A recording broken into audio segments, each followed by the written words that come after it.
इसका थोड़ा सा ध्यान रखना चाहिए कि आपका मुख्य दरवाज़ा, आपका मेन दरवाज़ा, आपका जो द्वार है, उस द्वार पर आप कुछ भी कर कर, इसलिए आज के ज़माने में कह दिया जाता है कि आप एक काम करो कि अगर मान लो आपने लकड़ी का चौखट नहीं लगाया है, लकड़ी की चौखट नहीं तैयार करी है, तो कह देते हैं कि इसमें यहाँ पर बंदरवाल बांध दी जाए, पत्ते बांध दिए जाएं। बंदरवाल बांधने का महत्व ही यही है कि आप उस लकड़ी की चौखट को जब लगा देते हैं तो उस पर द्वारपाल आकर विराजमान हो जाते। अब कौन द्वारपाल?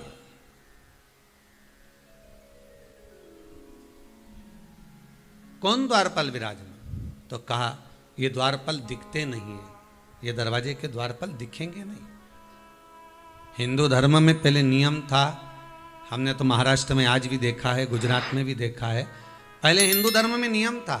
थोड़ा थोड़ा हमारे मध्य प्रदेश में भी हमको देखने को मिलता है, छत्तीसगढ़ में भी मिलता है, आधिकाधिक उत्तराखंड में भी प्राप्त होता है, साउथ में भी देखने को मिलता है, कहीं कहीं पर थोड़ा थोड़ा देखने को मिलता है कि प्रतिदिन घर की माताएं घर के दरवाजे के बाहर जाकर पानी को छींटती हैं और थोड़े से आटे को लेकर, रंगोली को लेकर दरवाजे के सामने बना देती हैं। किसके लिए बना रही हैं? वो दरवाजे पर रंगोली, वो दरवाजे पर सुंदरता किसके लिए कर रही हैं? वो किसके लिए इंतजार कर रही, किसकी बाट जो रही, किसके लिए प्रतीक्षा कर रही? कोई दूसरा नहीं, अतिथि देवो भव। अर्थात दरवाजे पर जो चौखट बनी हुई है, दरवाजे पर जो द्वारपाल विराजमान है, वो द्वारपाल कौन है? तो कहा वो दिखते नहीं है, वो नजर नहीं आते, वो दिखेंगे नहीं।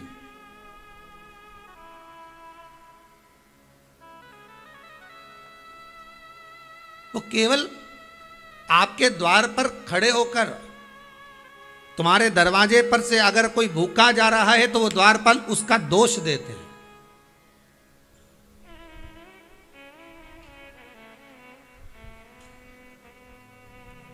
किसको मालूम है कि आपने दान करा? किसको मालूम है कि आपने पुण्य करा? किसको मालूम है कि आपने सत्कर्म करा? किसको मालूम है कि आपने भगवत स्मरण किया? वो केवल एक का खाता, वो है द्वारपालों का खाता। क्योंकि दरवाजे पर कोई आया और आपने उठाकर कुछ दिया तो दरवाजे के द्वारपालों ने वो देख लिया। दरवाजा उसकी साक्षी है, द्वार उसकी साक्षी है कि इन्होंने कुछ दिया है, इन्होंने कुछ प्रदान किया। जब कोई व्यक्ति मरता है, अभी ये कोरोना महामारी के अंतर्गत मरे तो घर तो नहीं लाए, डायरेक्ट ले गए, वो तो एक अलग बात हो गई, उसको छोड़ दो। पर अगर आप अंदाजा लगा कर देखेंगे तो जब कोई व्यक्ति मरता है तो मरने वाले व्यक्ति को भले एक्सीडेंट से मरा हो, सुसाइड करा हो, कुछ भी करा हो, अपनी मौत से मरा हो, मृत्यु आदि से जब वो मर गया किसी कारणवश, तो उसको सबसे पहले घर पर लेकर आया जाता है।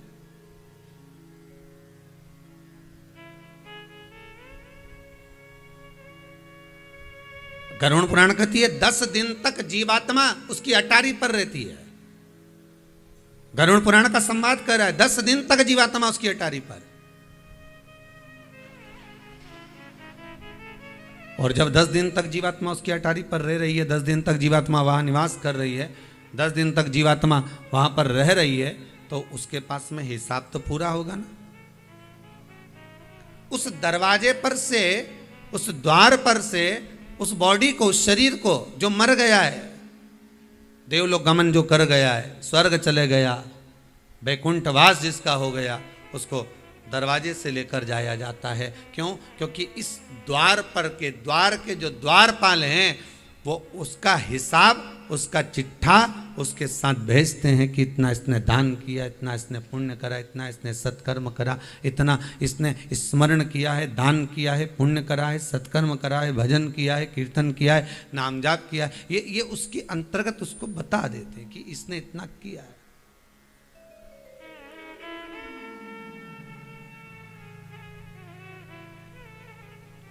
इसलिए द्वार की बड़ी महत्वता है, दरवाजे की बड़ी महत्वता। उस दरवाजे का, उस द्वार का जो महत्व है, द्वार का जो क्रम है, वो कुछ साधारण नहीं है। अब एक बात और समझ लीजिए अच्छे से, किसी भी मंदिर में आप प्रवेश करें, किसी भी मंदिर में जहाँ तुम्हारी मर्जी पड़े उस मंदिर में आप अगर प्रवेश कर रहे हैं, जिस मंदिर में आप जा रहे हैं, और वहाँ पर अगर चौखट है, चौखट भी ज़्यादा चौड़ी ना हो, छोटी चौखट हो, तो प्रयास करना कि उस चौखट पर लात ना रखा। प्रयास करा करो कि चौखट पर लात ना रखें, उस चौखट को नमन करो। पाँव नहीं रखना, उस चौखट पर अपना सिर रखना। क्या रखना है? अपना मस्तक, अपना शीश उस चौखट पर रख दिया जाए।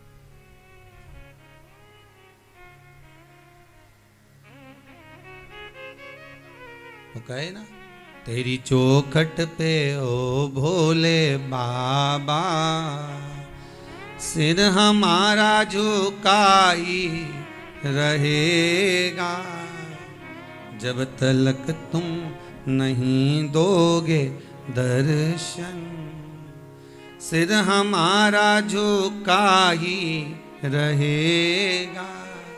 आप जो चौखट है उसको लांघने का प्रयास करा करो कि हमको इसको लांघना है। चौखट पर चरण रखने की जगह, चौखट पर पांव रखने की जगह प्रयास करा करो कि इस चौखट पर हमारा शीश रखा है। क्यों? उसका क्या कारण है? क्या कारण हो सकता है?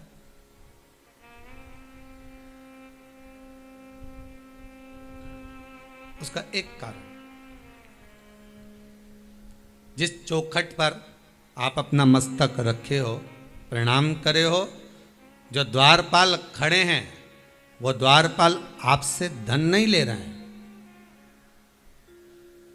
और सरल भाषा में ये संवाद अपन बाद में कह सकते हैं, पर अपन एक सरल भाषा में, बैंक में अंदर नहीं जाने दे रहा है, चौकीदार खड़ा, चौकीदार मतलब द्वारपाल। फैक्ट्री में अंदर नहीं जाने दे रहा है, द्वारपाल खड़ा है। मंदिर के अंदर नहीं जाने दे रहा है, द्वारपाल खड़ा है। क्या करोगे? और तुम्हें जाना जरूरी है। 500 का नोट निकाला, किसको दिया? जम के बोलो, उसी द्वारपाल को। द्वारपाल को दिया तो वो अंदर भेजेगा कि नहीं भेजेगा? अंदर से बोल के आएगा, सर कोई आया हुआ। अब यहां सीधी सीधी बात है, भगवान कृष्ण के दरवाजे पर सुदामा जब जाकर पुकारे, आवाज लगाई,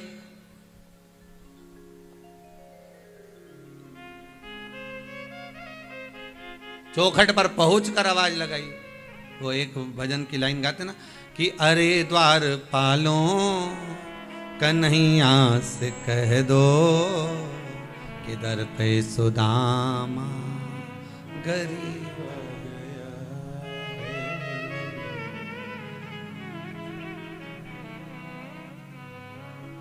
भटकते भटकते ना जाने कहाँ से तुम्हारे महल के करीब आ गया। आप द्वारपाल से क्या कह रहे हैं?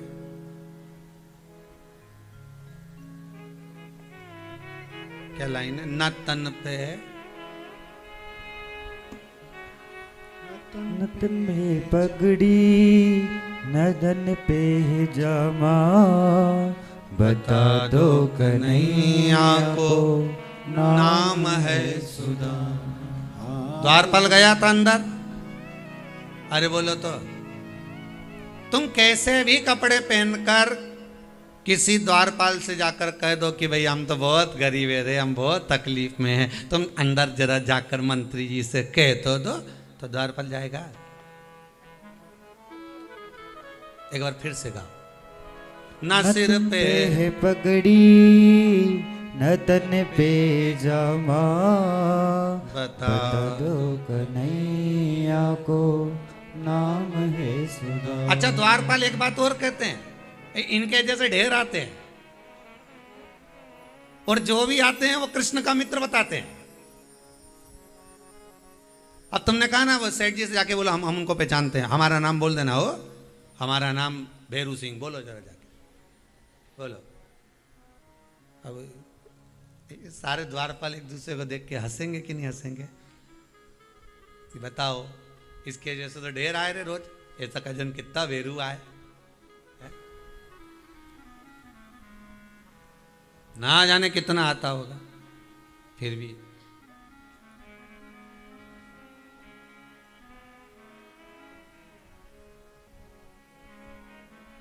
अब कहा न तन पे जामा है, न सिर पे पगड़ी है, कुछ भी नहीं है हमारे पास।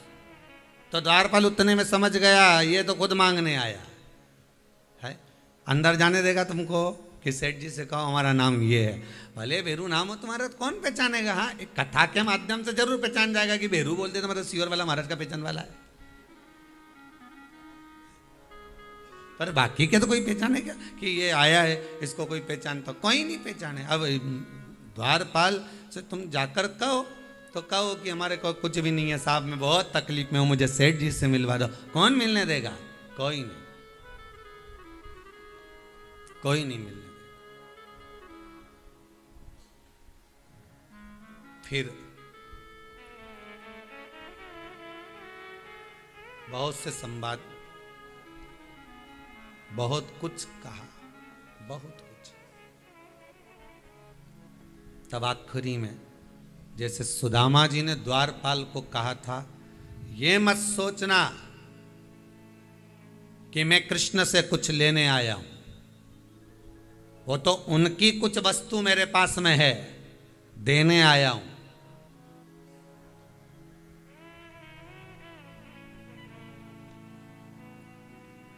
मैं उनको कुछ देने आया हूं। तब इनकी बुद्धि में बैठा कि मतलब देने आया है तो मतलब जरूर कोई बात, पर शरीर से तो लग ही नहीं रहा कि ये कुछ दे पाएगा। शरीर से तो लगता ही नहीं है कि ये दे सकेगा। सोमानी जी, एक बात हम कहने में पीछे ना हटेंगे महाराज। एक बार सालों हो गए होंगे, लगभग 20-22 साल पहले की बात है, नर्मदा जी के घाट पर बुधनी में श्रीमद् भागवत कथा थी, 22 साल पहले। अब एक बूढ़ी अम्मा जो नर्मदा जी के घाट पर भिक्षा मांगती थी, कटोरा लेकर, एक सफेद साड़ी पहनकर भिक्षा मांगती थी बुधनी घाट पर। अब कथा का समापन के 2 दिन पहले वो आई और क्या मेरे को कथा हो गई ना महाराज जी, तो आखिरी दिन भंडारा करना है। हमने कहा भंडारा तो करोगे पर इतना धन कहाँ से आएगा, अपने पास भी नहीं दादा, और ना बेचारा जो कथा करा रहे उनके पास इतना धन, भंडारा कहाँ से करेंगे। नहीं नहीं, वो तुम चिंता मत करो, तुम तो बस कल आज माइक पे बोल देना कि आखिरी दिन भंडारा। अब हम भी छोटे, अब बुढ़िया के कहने में आ गए, बोल दिया माइक से कि भंडारा आखिरी दिन। अब आखिरी दिन भंडारा। अब वो जो महिलाएं कथा करा रही थी और कुछ लोग तो कहे गुरुजी आपने क्यों बोल दिया कि भंडारा का। हमने कहा डोकरी बोल के गई, वो बोली बुढ़िया अम्मा, अरे वो तो खुद घाट पे बैठ के भीख मांगती है, भिक्षा मांगती है, दिन भर नर्मदे हर नर्मदे हर नर्मदे हर कहती है, और तुमने उसका क्या नाम मान लिया। अब हमने कहा मान तो लिया, अब नर्मदा मैया जाने और डोकरी जाने, तो हम तो अब भंडारा की तैयार। अब ये क्या माताएं क्या 5 किलो आटा में लिया, उन्हें रवा में लिया, उन्हें घी में लिया, उन्हें अपन सेक लेंगे, हलवाई को बुलाएंगे तो 5,000 रुपये अलग लग जाएंगे, 5,000 रुपये अपने बचा। अब बेचारी महिलाएं तो महिला रहती है, महिलाएं तो जैसे कि कोई श्री राम मंदिर महिला मंडल है ग्राम सिरसोस से, जिला खंडवा से। अब ये महिला ऐसी हैं कि ये दिन रात मजदूरी करती हैं, 5-5, 10-10 रुपये इकट्ठे करे इन्होंने, और 5-5, 10-10 रुपये इकट्ठे कर कर इन्होंने 5,000 रुपये विठले सेवा समिति को मंदिर निर्माण में भेजे। अब इनसे कहा गया कि ये पैसे आप भेज रही हो, इससे अच्छा दूसरे के हाथ से भेज रही, तुम लोग आ जाती हैं, दे जाती, उसमें किराया लग जाएगा, हमारे पास इतना नहीं कि हम यहाँ आ सके, इसलिए हम किसी के माध्यम से भेज दिए। ये प्रेम है, ये करुणा। अब हमने कहा कि सब इकट्ठा कर लिया। माताएं तो माताएं, जब कोई कार्यक्रम करती हैं तो हो सकता है इतना उनके पास में नहीं हो पाता, इतना धन नहीं होगा, तो उन्होंने इकट्ठा करा थोड़ा बहुत आटा चावल दाल। अब कथा को समापन होने में 2 दिन थे। छठे दिन हमने कहा जाओ जरा अम्मा को देख के आओ, वो बूढ़ी अम्मा कहाँ गई, तो क्या आज तो है ही नहीं पूरे घाट पे। हमने कहा अच्छे गए रे राम जी। अब वो 5-10 किलो आटे की पूड़ी में और इतने से में और इतनी पब्लिक और सारा नगर में माइक पे, वो पहले बड़ा बड़ा चोंगा लगता था, आजकल तो बक्सा, बक्से की आवाज़ कितनी दूर जाएगी, यहीं तक थोड़ी दूर तक, पर वो क्या बोलते भोपू, चीलम चांगा चोंगा, अब वो लगा, वो में सारा गांव में सूचना हो गई। गए राम जी। अब 6वें दिन की पूरी कथा हो गई, 2 बजे से 5 बजे तक। हमने फिर किसी को भेजा, मैंने कहा आशीष देख के आ रहे बुढ़िया है कि नहीं, तो क्या वो तो पत्ते ही नहीं उसके। तो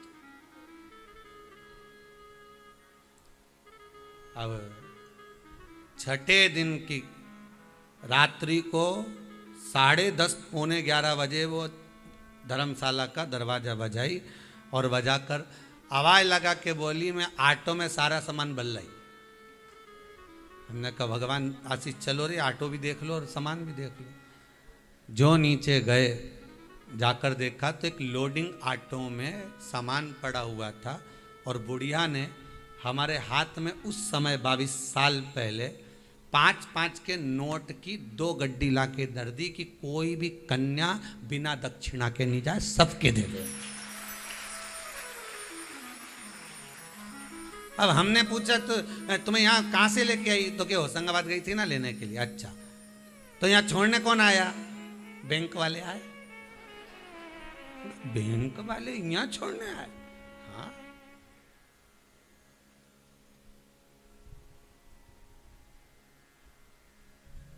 वो भले दिखे कैसा भी, अगर आपका विश्वास प्रबल है, विश्वास अगर प्रबल है।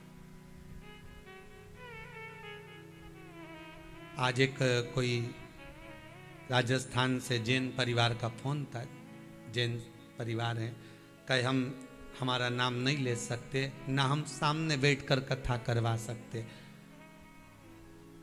पर एक निवेदन करेंगे कि मेरा पति इतनी बड़ी बीमारी में पड़ा हुआ था कि सारे डॉक्टरों ने हाथ ऊंचे कर दिए थे, पर मेरा कोई रिश्तेदार बेंगलोर में रहता है, उसने कहीं किसी के मुख से सुना था कि एक उपाय ये वाला कर लो, हो सके ठीक हो जाए। वो पति ठीक हो गया, एक कथा करवाना है, वो कहीं पर भी हो, पर मैं ना दिखूं और ना मेरा परिवार दिखे और ना नाम आए, कथा कर दो बस। विश्वास अगर है, भरोसा है, तो शिव सम्मुख में है।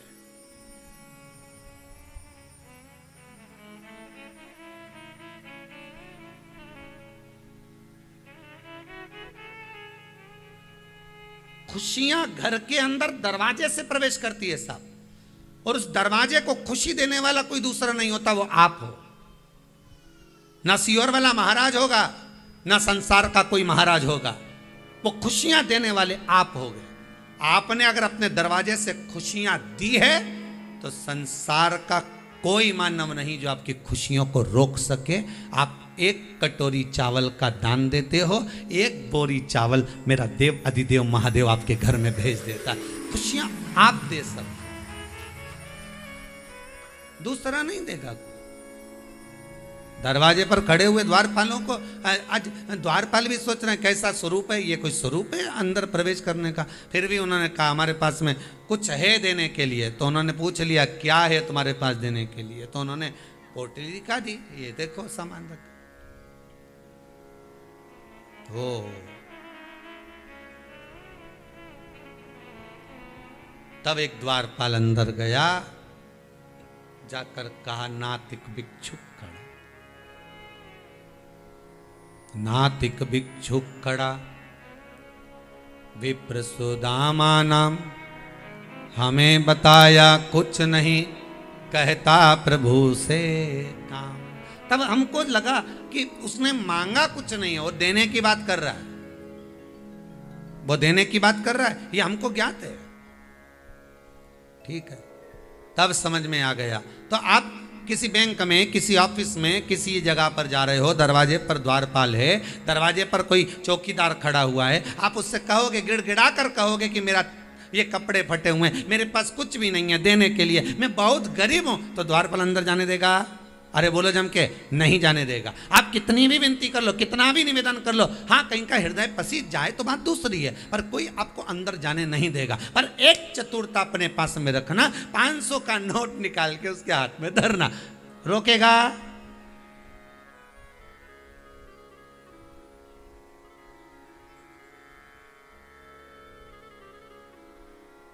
अरे रिश्वत तो यहां भी चलती है तो रिश्वत वहां भी चलती है, बस अंतर है यहां 500 और 2000 की चलती है, वहां 108 मनके की चलती है, बस अंतर इतना है।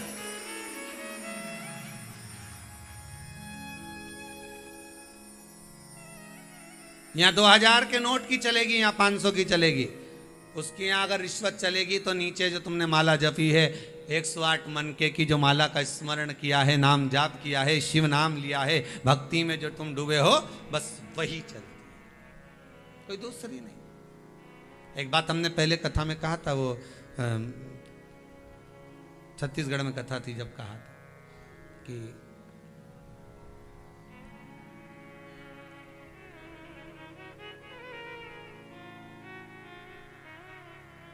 एक 108 पर फोन करोगे तो एम्बुलेंस आएगी कि नहीं आएगी? अरे बोलो तो जम के, आए ना। जब 108 पर फोन किया तो एम्बुलेंस आ गई, 108 पर फोन करा तो डॉक्टर आ गए गाड़ी लेकर। तो 108 के मनके की माला जपोगे तो वो नारायण आएगा कि नहीं आएगा? उसको भी तो मालूम है कि ये बुला रहा है तो मुझे जाना पड़ेगा।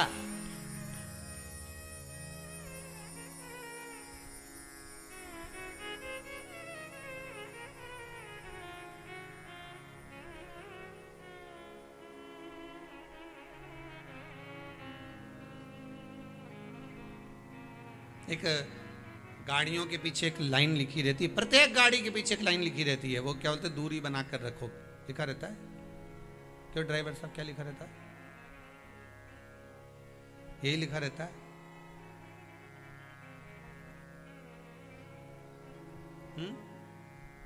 क्या लिखा रहता है? कृपया दूरी बनाए रखें। ये केवल गाड़ी की दूरी से मतलब नहीं है, हर व्यक्ति के लिए लिखा हुआ है। काम, लोभ, वासना, आसक्ति, तृष्णा, ये सब से दूरी बनाकर चलोगे तो रास्ता प्रेम से कटता जाएगा, एक्सीडेंट नहीं होगा और मंजिल मिल जाएगी। अगर दूरी नहीं बनाई, कहीं पर भी फट, दूरी बनाकर रहोगे, डिस्टेंस बनाकर चलो।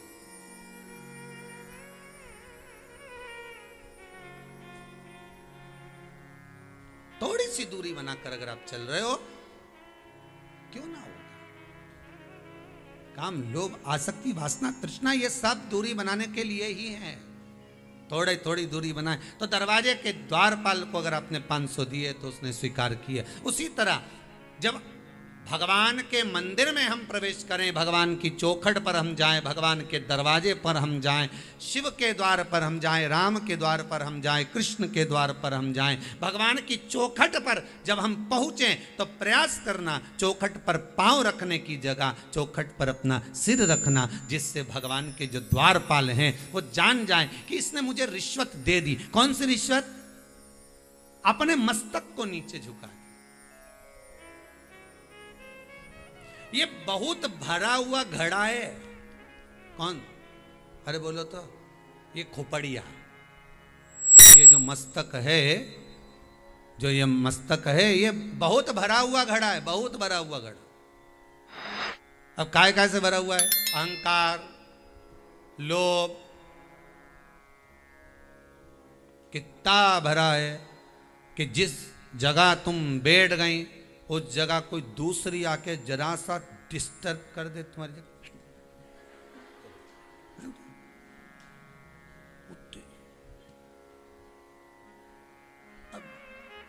अब वो इतनी जगह में से घुस के आ तो गई, अब आ गई है तो अब इसको कहाँ भेज, तो थोड़ी चलो सरक जा, कोई बात नहीं, आ गई ना तू, और बड़बड़ मत करना,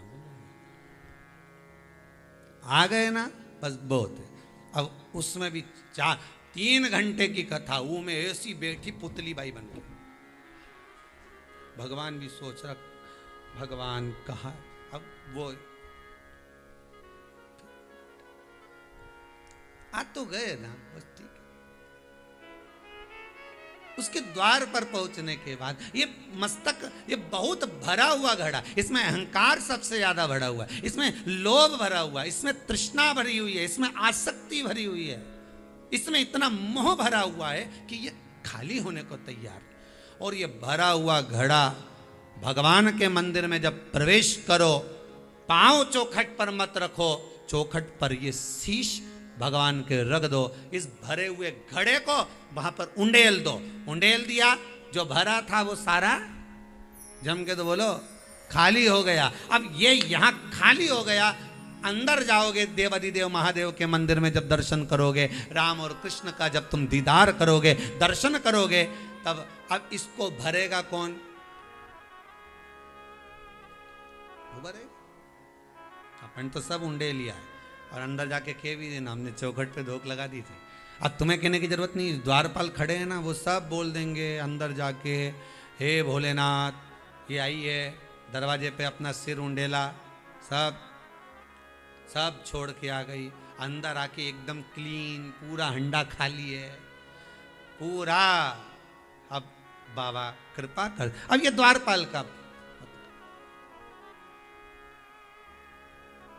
आजकल जो डॉक्टर है ना बड़े वीआईपी हैं, जितने डॉक्टर है ना बड़े, ये इनके जो असिस्टेंट है ना एक साथ में बैठा रहता है। डॉक्टर तो अपना काम करता रहता है, पर कोई मरीज आए ना तो पहले असिस्टेंट पूछता है क्या हो गया, फिर वो कॉपी पे सब लिखता जा।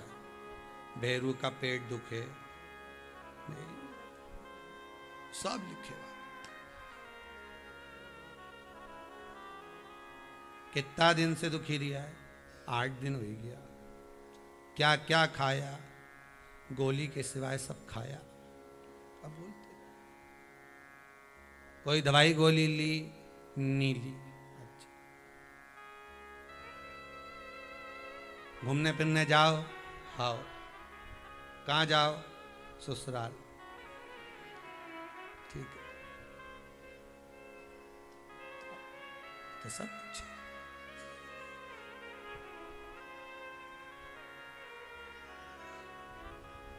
और कोई एक्स्ट्रा सामान खाया, लोग ही हमारा खा गए। हमने एक प्लाट लिया था, उस पर कब्जा कर लिया। डॉक्टर का असिस्टेंट पूछ रहा है, ये पेट की बात चल रही है, जमीन की नहीं। अब उसने सब पूछ लिया और डॉक्टर साहब आए, कुर्सी पे बैठे, हाँ जी। फिर ये मरीज नहीं बोलेगा, असिस्टेंट बोलेगा, साहब इनका पेट दुख है और ये कहीं घूमने नहीं जाए, बस ससुराल गया और ऐसा गया और पेट दुख है, इन्हें कहीं नहीं खाया, इन्हीं का सबने खाया। बस सब बात बताई इन्हें पूरी। ठीक है, ये टेबलेट लिख दी है, ये लिख दिया है, ये खा ले। अब मरीज तो बेचारा सोच के पड़ा, इतना बड़ा डॉक्टर का नाम सुना था और कह रहे थे डॉक्टर साहब से मिलना है। अब डॉक्टर साहब तो बात ही नहीं करे, मुनि में कर लिया सारा बात।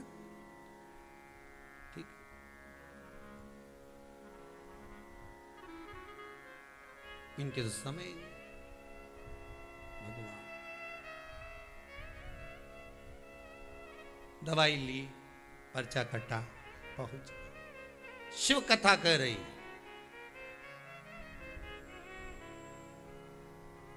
इस मस्तिष्क को, इस घड़े को भगवान की चौखट पर उंडेल देना।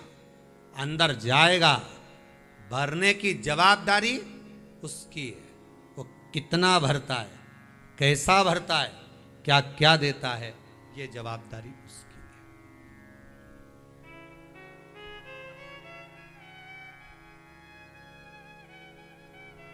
विश्वास कर कर जाओगे।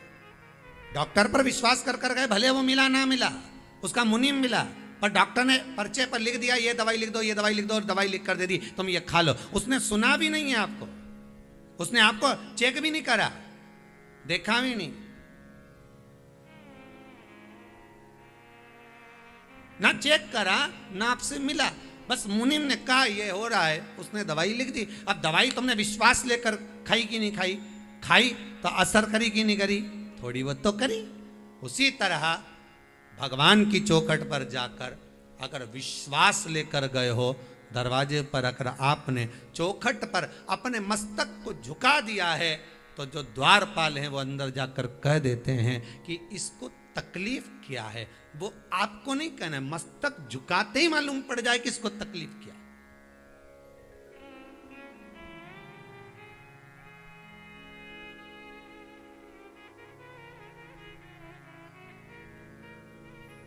एक इतना सा बच्चा 5 महीने का, 5-6 महीने का बच्चा रोए जाए रोए जाए रोए जाए, तो वो मुंह से बोले कि मम्मी हमारा पेट दुखी रहा है।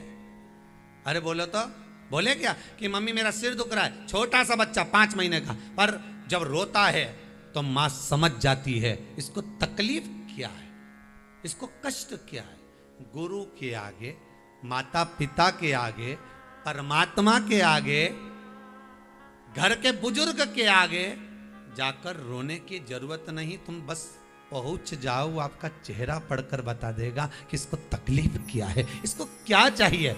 जा बस बाबा से विनती कर, निवेदन कर, कुबेरेश्वर महादेव से विनय कर कि बाबा तेरी धरती पर आई हूं, तो उससे प्रार्थना करती हूं। मैंने सुना है कि 3 महीने में यहां जो आता है वो वापिस आता है तेरे दरबार में। बस वो विश्वास लेकर आई हूं, मेरा हो जाए काम, मैं वापिस से जाऊं। यह एक विश्वास वाली बात, ये भरोसा, ये दृढ़ता।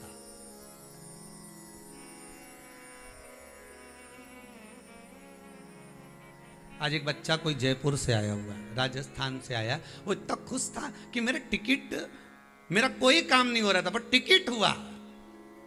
कहीं बैठा हो तो जरा देखना, वो बच्चा, वो बालक, मेरा टिकट, वो आया हुआ,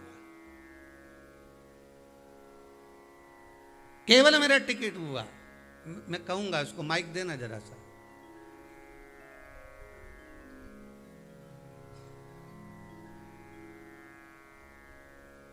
उसको देखा रहिए जरा।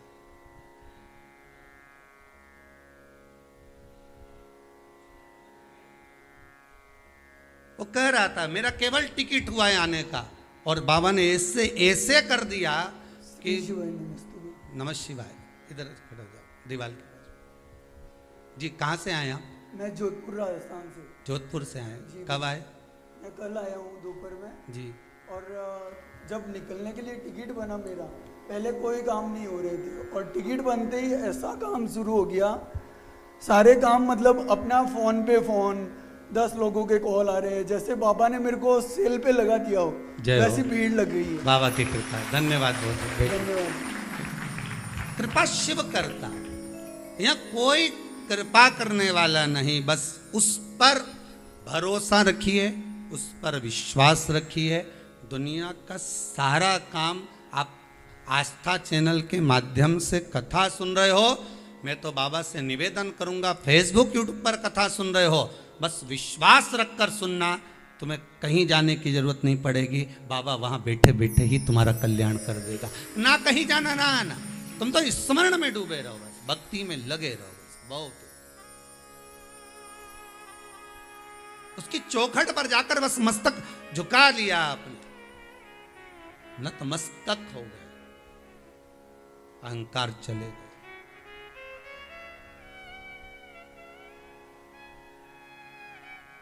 सोमानी जी, राठी जी, श्री जी बाबा के अगर आपने दर्शन करें, नाथद्वारा वाले श्रीनाथ जी के दर्शन, जितने आस्था चैनल पर कथा सुन रहे हो, आपने श्रीनाथ जी के दर्शन करे होंगे, श्री जी बाबा के, नाथद्वारा वाले मेरे ठाकुर के दर्शन करे होंगे। उनके नाक पर एक मोर जैसा होता है जिसको कहते हैं नक बेसर, नाक पर मोती लटकता रहता है नाक के ऊपर से, उसको कहते हैं नक बेसर।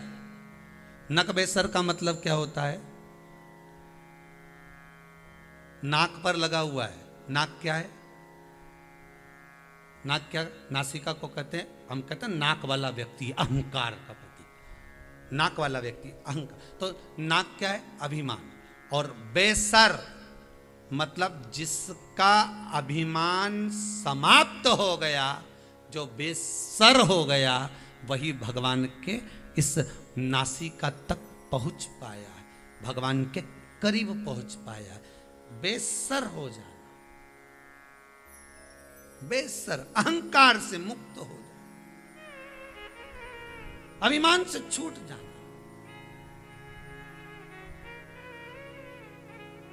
और जिस समय हमारा अभिमान, हमारा अहंकार समाप्त हो जाए, तो निवेदन केवल इतना कि भगवान की चौखट, भगवान का द्वार, भगवान के दरवाजे पर आप किसी भी मंदिर में जाए, आप जिस शहर में कथा सुन रहे हो, जिस गांव में सुन रहे हो, जिस खेड़े में सुन रहे हो, जिस नगर में, जिस सोसाइटी में, जिस घर में बैठकर आप कथा सुन रहे हो, आप किसी भी मंदिर में अगर जाएं तो ये विश्वास लेकर जाना कि मुझे मंदिर के द्वार पर शीश नवाना है, पांव नहीं रखना है, उस चौखट पर, जिस चौखट पर द्वारपाल, उनको कहने की जरूरत नहीं पड़ेगी, वो स्वतः घर के बुजुर्ग को कहना नहीं पड़ता, घर के माता पिता को कहना नहीं पड़ता, गुरु के सामने कहना नहीं पड़ता, परमात्मा के दरवाजे पर जाकर कहना नहीं पड़ता कि मुझे ये दीजिए, आप तो उसके सम्मुख में पहुंच जाओ, बस अहंकार को उंडेल कर, छोड़कर, अभिमान को छोड़कर जब उसके द्वार पर जाओगे, देना उसका फर्ज है, वो क्या देता है, कितना देता है, किस तरह से देता है, कहना नहीं है। 3 माताएं गांव की कुएं पे से पानी भर रही थी, उसमें से एक माता बोली, मेरा बेटा अंग्रेजी स्कूल में पढ़ता है, ऐसा जोरदार फट फट अंग्रेजी बोलता है। आओ, दूसरी बोली, मेरा बेटा तो सीबीएसई कोर्स से पढ़ाई कर रहा है।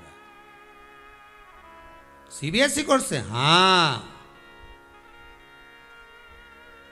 तीसरी पानी भरकर बाल्टी में कूड़ रही थी, इतने में एक बच्चा दौड़ कर आया, उसने प्रणाम करा, मां एक काम करो, तुम हंडा लेकर आ जाना, मटका, और मैं ये बाल्टी लेकर चलता। बेटा बाल्टी लेकर चला। तीसरे नंबर की मां ने कहा, मेरा बेटा सरकारी स्कूल में पढ़ता है, तुम्हारा अंग्रेजी स्कूल में पढ़ रहा है, एक सीबीएसई से पढ़ रहा है, और मेरा बेटा सरकारी स्कूल में पढ़ता है। रुपए पैसे से संस्कार प्राप्त नहीं होते बच्चों को, बच्चों को संस्कार घर से प्राप्त होते हैं। धन देकर कितने भी अच्छे स्कूल में पढ़ा लेना, बच्चों को वहां संस्कार नहीं मिलेंगे। मत स्विमिंग सिखाएंगे, तैरना,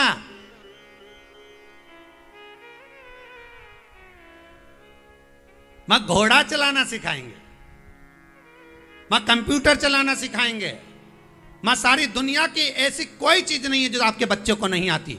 पर बच्चे को एक चीज नहीं आती, माता पिता और घर के बड़ों के आगे झुकना नहीं आता, और वो किसी स्कूल में नहीं सिखाया जाता, वो घर के विद्यालय में सिखाना पड़ता है। और घर की टीचर, घर का जो टीचर है वो घर की माँ है, घर का जो टीचर है वो घर का पिता है, घर का जो टीचर है वो घर के बुजुर्ग हैं, और वही सिखा सकते हैं कि झुकना क्या होता है, प्रणाम करना क्या होता है, आदर करना क्या होता है, सम्मान करना क्या होता है, सत्कार करना क्या होता है। कितने भी अंग्रेजी स्कूल में पढ़ लो, कितने भी अच्छी सीबीएसई कोर्स से पढ़ लो, कितने भी विदेश में जाकर पढ़ लो, पर बच्चों में जब संस्कार होंगे तो जीवन का एक आनंद प्राप्त होगा, जीवन का वो सुख प्राप्त होगा जो होना चाहिए।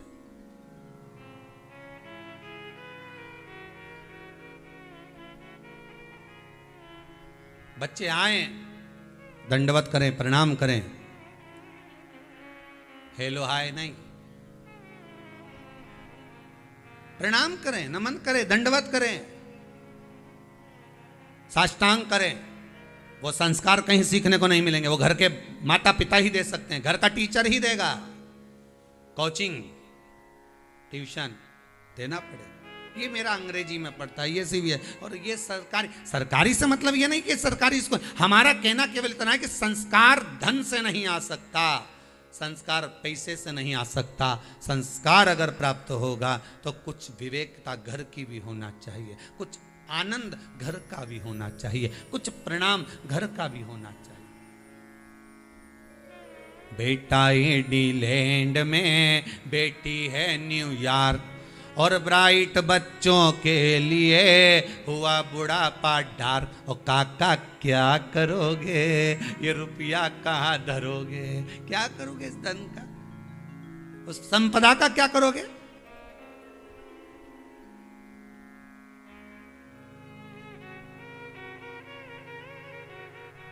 आपका प्रेम, आपकी करुणा, आपकी वात्सल्यता, आपका संस्कार, आपका स्नेह बच्चों को महान बना सकता है, कोई दूसरा नहीं।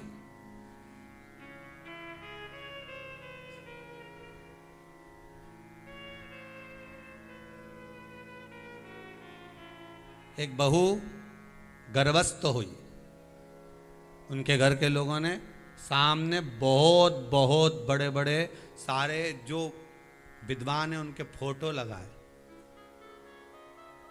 हमको पदरावनी पे बुलाए, सबके फोटो लगाए थे कि ये स्वामी विवेकानंद जी हैं, रामकृष्ण परमहंस जी हैं, सुभाष चंद्र बोस जी हैं, ये हैं। और हमने पूछा आपका बहुत बहुत अब धन्यवाद है जो मेरे हिंदू धर्म के ये आनंद देव यहाँ विराजमान है। किसके लिए लगाए? बहू के लिए। हमने कहा बहू कहाँ है? ऊपर है। हमने कहा उसके लिए इतने फोटो लगाए तो हम भी चल के एक बार मिल ले। क्या जाए, गए ऊपर जाकर देखा तो टीवी पे नाटक देख रही थी कुमकुम भाग्य।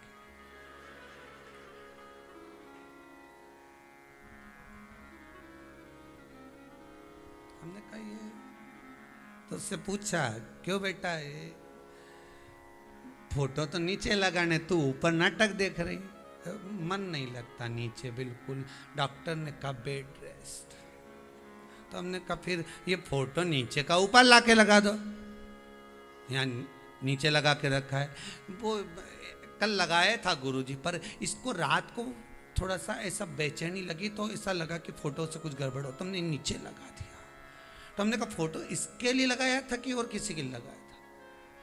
अब जो औलाद पैदा हुई, जन्म ली, एक कोई उनके यहाँ लाला लाली जो भी हुआ, अब वो रात में इतना रोए, थोड़ी देर गोद में रहे हो तो चुप, जमीन पे सुलाओ तो रोए। अब उनका फोन आया, गुरुजी बच्चे को ना जाने क्या हो गया, खूब रोए। हमने कहा नाटक देखा, उस नाटक में हमेशा 24 घंटा रोती मिले, तो औलाद भी रोतली पैदा हुई। नाटक देख के पैदा हुई है तो औलाद भी ऐसी हुई, उसको भी थोड़ी देर में चुप रहे, फिर थोड़ी देर में आंसू, फिर औलाद भी। अब तुम आशा कर रहे हो कि गुरुजी इसको सुधारते, तो गुरुजी कहीं सुधारे, गुरुजी कहीं सुधारे, इनके नाटक देख के पैदा हुई है। भगवत स्मरण से संस्कारवान 20 वर्ष तक माता पिता बेटे को राम बनाने की चेष्टा करते हैं, 20 दिन की कुसंगति बेटे को रावण बना देती है। उससे बचने का प्रयास करिए, कुछ श्रेष्ठ संस्कार दीजिए, कुछ अच्छा दीजिए। आने वाली पीढ़ी आपके बच्चे को पहचाने, जगत उसको जाने, तो जीवन का एक सार्थकता उत्पन्न हो, जीवन का एक आनंद उत्पन्न हो। महाराज भगवान की चौखट पर, द्वार पर जाकर इस मस्तक को रख देना, प्रणाम कर देना। शिव की चौखट,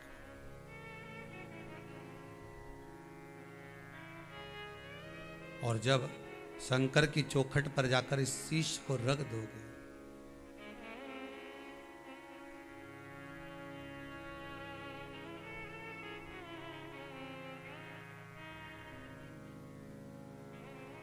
तो जीवन एक आनंदित हो। जब तलक तुम नहीं दोगे दर्शन, सिर हमारा झुका ही रहेगा। भगवान की चौखट पर जाकर जब मस्तक को झुकाओगे, अहंकार, अभिमान, काम, लोभ, वासना, तृष्णा सब वहीं उंडेल दी जाएगी। अंदर जाओगे, प्रत्येक मनुष्य के दरवाजे पर भी द्वारपाल होता है, बस लकड़ी की चौखट होना चाहिए, पत्थर की नहीं। आप सारे घर की चौखट पत्थर की बनाओ, पर मेन दरवाजे पर लकड़ी अवश्य लगाओ,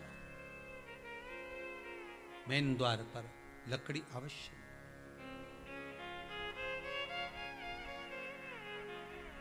चौखट हो महाराज।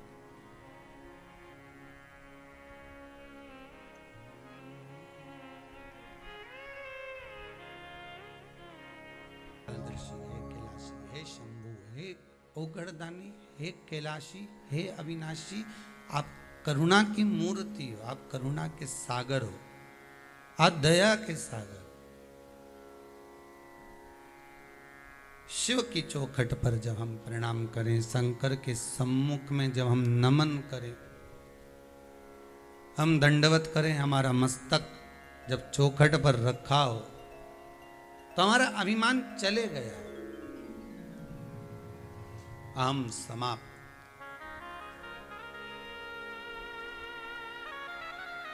जिसके पास जो होता है वो वही देता है, इसका अंदाजा लगा कर रखिएगा। अपने जीवन में थोड़ा सा उतार कर रखिए, रिटर्न बढ़ाइए, थोड़ा सा उतार कर रखिए अपने जीवन में। तुम्हारे पास में जो होगा तुम वही दोगे, तुम्हारे पास में जो होगा आप वही दोगे।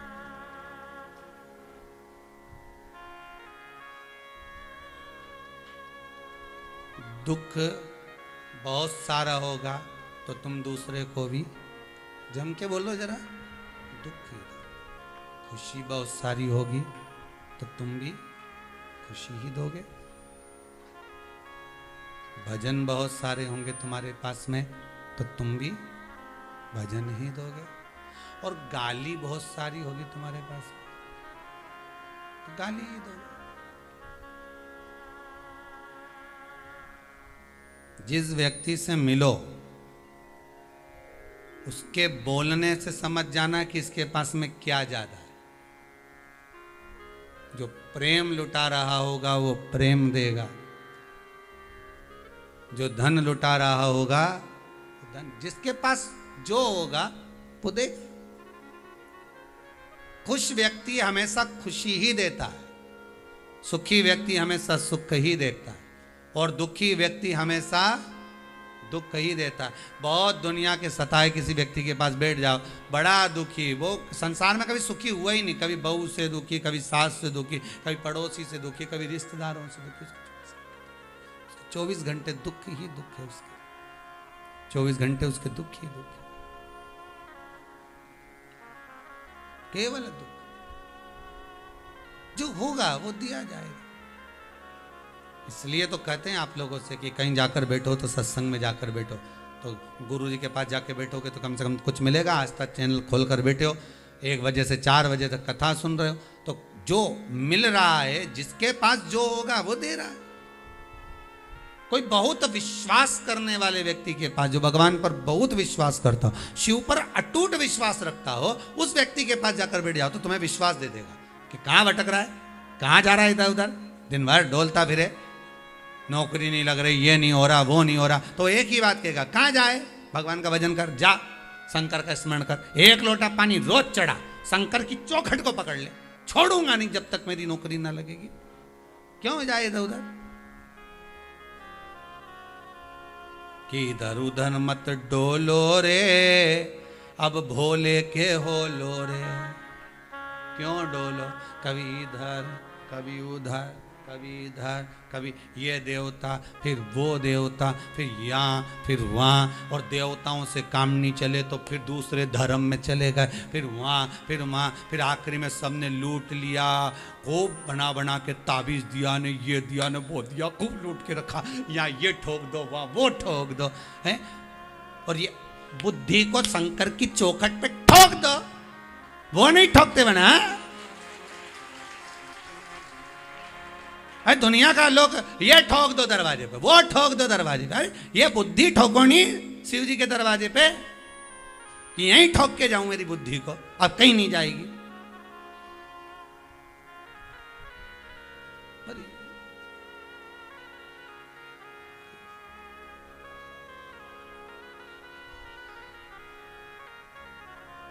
अरे डोलना छोड़ो, हर हर महादेव बोलो, क्या जाए, चित्तवृत्ति से, मन से, दिल से, मन से, आनंद से शिव के होकर दो।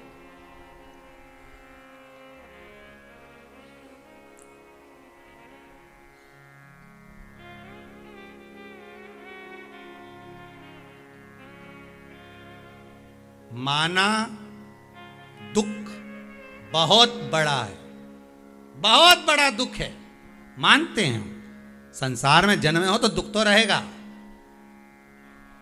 अच्छे से अच्छे को भी दुखी है बेचारा, मिलो तो तुम्हें लगता है कि तुम दुखी हो, तुमसे ज्यादा ढेर पड़े हैं। माना दुख बड़ा है, पर चिंता क्यों करे, कैलाश पे तो महादेव ही खड़ा है, टेंशन की बात नहीं। बहुत बड़ा अगर दुख भी है तो शिव तो है, विश्वास तो रखो उसके चरणों में, उसकी चरणार विंद में। जब तुम्हारा विश्वास जागृत हो जाएगा फिर क्या डोलना, फिर क्या सोचना।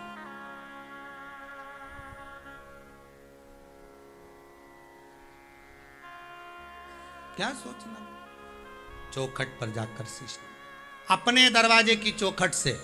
एक बात याद रखिएगा जिंदगी में, आपको विवाद करना है, लड़ाई करना है, झगड़ा करना है, किसी को ताने देना है, गालियां देना है, अपशब्द कहना है, पर हाथ जोड़कर निवेदन है, घर की चौखट पर खड़े होकर कभी किसी को अपशब्द मत कहना, घर के दरवाजे पर बैठकर किसी की निंदा मत करना, घर के द्वार पर बैठकर कभी किसी को गाली मत देना, घर के द्वार पर बैठकर किसी के लिए बुरा मत सोचना। क्यों? जो दिया वही वापस मिलेगा। दरवाजे पर बैठकर मत करना।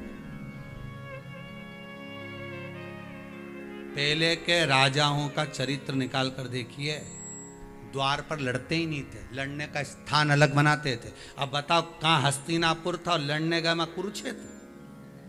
अब तुम भी जरा एक बार घूम के आना हस्तिनापुर, हस्तिनापुर मतलब दिल्ली, और कुरुक्षेत्र जाना, जाना कभी 150-200 किलोमीटर। तो कहा है ये, जब हस्तिनापुर में राजा रहते थे, हस्तिनापुर में कौरव रहते थे, हस्तिनापुर में पांडव रहते थे, तो लड़ाई यहीं करना थी। फिर वहां काय को गई है, काय के लिए पहुंचे वहां लड़ने के लिए? नहीं कह देते नहीं हम तो यहीं लड़ेंगे, हमें नहीं जाना, जाओ। तो कुरुक्षेत्र का तो क्या दरवाजे पे मत लड़ो, द्वार पे अगर लड़ोगे तो जिंदगी नरक हो जाएगी। द्वार पर बैठकर निंदा करोगे तो एक दिन तुम्हारी निंदा भी सर्व जगत हो जाएगी। द्वार पर बैठकर किसी को गाली दोगे तो तुमको भी कहीं ना कहीं गाली वापिस, और छोटी नहीं मिलती, बढ़कर मिलती है। दरवाजे के द्वारपाल देखते हैं, सुनते हैं, क्या दे रहा है उतना उसको मिलेगा। किसी को अन्न का दान करा, इस दरवाजे पर अन्न की कमी नहीं होगी। कई माताएं कहती हैं हमारे यहाँ कोई कमी नहीं खाने की, मतलब तुम्हारे यहाँ से अन्नदान होता है। भजन करोगे तो भजन बढ़कर मिलेगा, अन्नदान करोगे अन्नदान बढ़कर मिलेगा, नाम कीर्तन करोगे नाम कीर्तन बढ़कर मिलेगा। जो तुम दे रहे हो उसका फल भी तो देखो कि कितना प्राप्त हो रहा है, कितना मिल रहा है।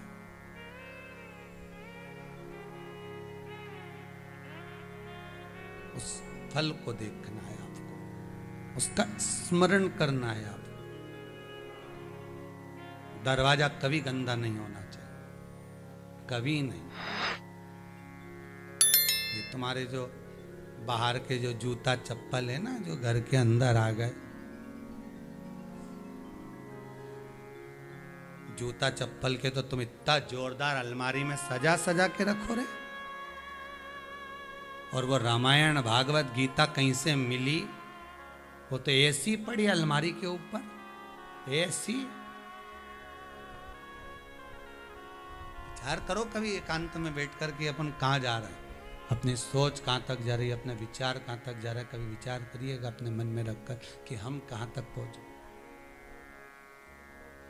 और आशा लगा के बैठे हैं कि भगवान ढेर सारा देगा, आशा लगा के बैठे हैं कि भगवान बहुत कुछ देगा। तो आशा तो तुम लगाओ, पर वो दे कैसे, विचार करिएगा, थोड़ा सा विचार करिए।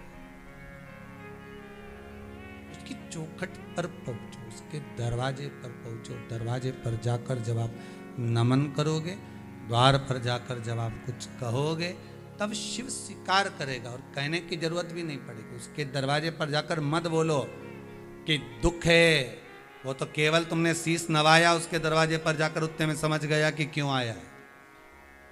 छोटा सा बच्चा रोए, माँ समझ जाए कि इसका पेट दुख रहा है कि क्या दुख रहा है, माता जानती है, तुरंत उसी समय घुट्टी घिसी पिला दी। उसको मालूम है कि इसको क्या तकलीफ है। भगवान भी ये देखता है कि तकलीफ क्या है इसकी, वो देख लिया, उसको बोलने की जरूरत नहीं।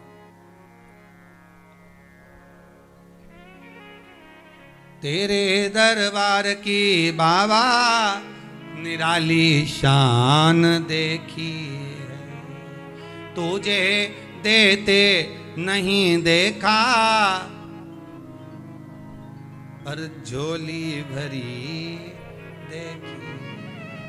ये तेरी उदारता, ये तेरी कृपा, ये तेरी करुणा, ये तेरी वात्सल्यता, ये तेरा आनंद। शिव कृपा है, शंकर की। महाराज द्वार पर, प्रत्येक मनुष्य के द्वार पर, दरवाजे की चौखट पर कोई ना कोई द्वारपाल है। अब तुम घर से जब निकलती हो, नई नवेली बहू जब जाती थी पहले, अब आजकल की तो हमें पता नहीं दादा हो, पर पहले की नई नवेली बहू जाती थी ना, तो सिर पे पल्लू लेके दरवाजे को धोक लगाकर प्रणाम कर कर जाती थी। कितना संस्कार था। जिस गाड़ी में, टांगा में, बैलगाड़ी में, गाड़ी में जिसमें बैठ के जाती थी तो ऊका भी धोक लगाती थी। बस तक के पांव पड़ लेते थे लोग। बोलो सही है कि गलत है? किसमें बैठ के जा।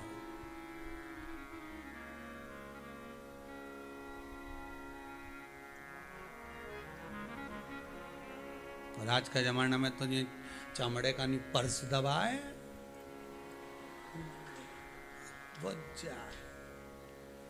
दबाए। घर का लोग भी जैसे ये पर्स दबा के यूज करे नहीं तो बस उतना में घर का लोग समझ जाए, जा जगदम्बा जा, जा उतना में समझ जाए कि भाई अब थोड़े दिन जाएगी, राखी पे जा रही है, थोड़ा शांति। अब तो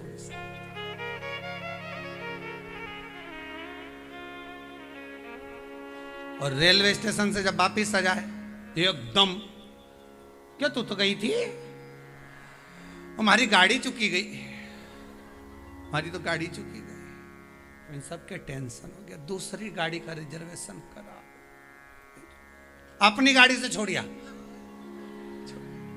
अपनी से चित्तवृत्ति नहीं लगी। भगवान के दरवाजे पर जाकर कहने की जरूरत, तुम्हारे दरवाजे पर, द्वार पर कोई ना कोई देवता विराजमान है। इसलिए 16 श्राद्ध में, पहले के समय में 16 श्राद्ध में दरवाजे को गोबर से लीपते थे, वहां आटे की रंगोली डालते थे, 16 दिन तक पुष्प डालते थे कि इस दरवाजे पर हमारे पितृ विराजमान। पर शिव महापुराण की कथा कहती है पितृ नहीं, उस दरवाजे का द्वारपाल विराजमान। वो द्वारपाल क्या करता है? तो क्या तुम्हारा लेखा जोखा देखता है, तुमने क्या दान दिया, क्या पुण्य करा, कितना भजन किया, कितना सत्संग करा, कितना संकीर्तन करा, वो देता है, प्रणाम कर कर प्रदान करता रहता है। लो ये तुमने दिया था, ये तुम्हें मिलेगा, ये तुमने प्रदान किया था, ये तुमको प्राप्त होगा, तो दे रहा।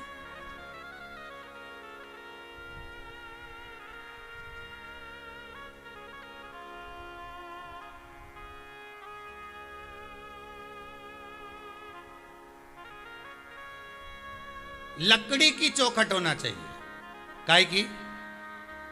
भले तुम पत्थर की बनाओ, मना नहीं, पर उसको कह दो भैया ई में एक लकड़ी तो तू ठोक दे, और कुछ भी कर, इसमें लकड़ी लगना जरूरी है। चौखट भले दरवाजा तुम्हारा लकड़ी का हो, पर इसमें चौखट लकड़ी की हो। चौखट लकड़ी की होती है जब वास्तु शास्त्र के अनुसार, शास्त्र कहता है लकड़ी की चौखट जब लगती है, उसके अनुकूल जब व्यक्ति बाहर निकलता है, अंदर भीतर प्रवेश करता है, उसका सुख ही दूसरा हो।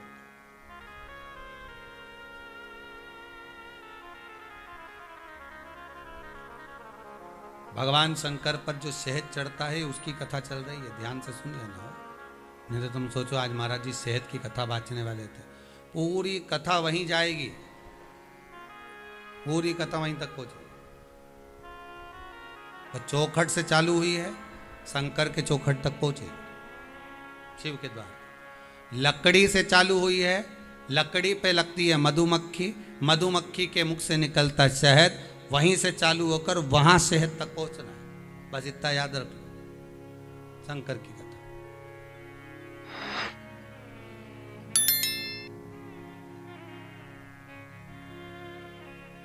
मधुक का भाव। अब शिव कथा कह रहे, द्वार चौखट का, लकड़ी का, और भगवान के दरवाजे पर जब आप पहुंचे, शिव के द्वार पर जब आप पहुंचे, अपना मस्तक जब रख दें और कुछ मत कहो, शंकर से अंदर प्रवेश कर जाओ। हाँ, चौखट अगर बड़ी है तो आप भले चौखट पर पांव रखो, पर चौखट अगर मंदिर की चौखट भी छोटी है तो प्रयास करना कि हम उंगाल कर उसको जाएं, उलांग कर जाएं, उस पर पांव न रखें, उस पर अपना मस्तक रखें। जाते समय भी शीश नवाई है और चौखट से निकलते समय भी शीश। कई लोगों की आदत होती है। अब आज के लोगों की आदत छूट गई तो एक नियम बना दिया, आप लोगों को मालूम होगा, एक छोटा सा नियम बना दिया कि आप मंदिर की चौखट को आते समय प्रणाम नहीं कर सकते तो मंदिर के बाहर थोड़ी देर बैठो। ये पहले कोई नियम था क्या? नहीं, बाहर बिठा दिया कि थोड़ी देर मंदिर के बाहर सीढ़ी पर, चौकटे पर कहीं ना कहीं बैठ जाओ, भगवान के दरवाजे पर बैठो। क्यों? क्योंकि उसके द्वार पर जाकर आप जब शीश नवाओगे, प्रणाम करोगे, नमन करोगे, उससे कहोगे तो वो सुनेगा। सुनेगा कौन? जो दरवाजे पर द्वारपाल है, वो सुनेगा। सुनेगा तो शिव से कहेगा, वो भगवान से प्रार्थना करेंगे, निवेदन करेंगे। इसके द्वार पर जाना है शंभू, इसकी चौखट पर जाना है। ये आया था कहने के लिए, द्वार पर आया था, बोल कर गया। आप करुणा करने जाना, ये द्वार पर बार बार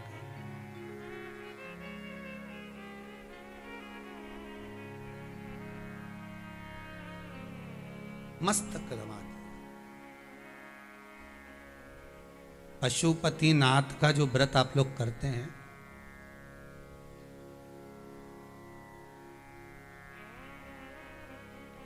कितने दिए लगाते हो? पूरे दिए कितने लगाते हो? 6। 5 कहाँ? मंदिर में। एक दिया कहाँ?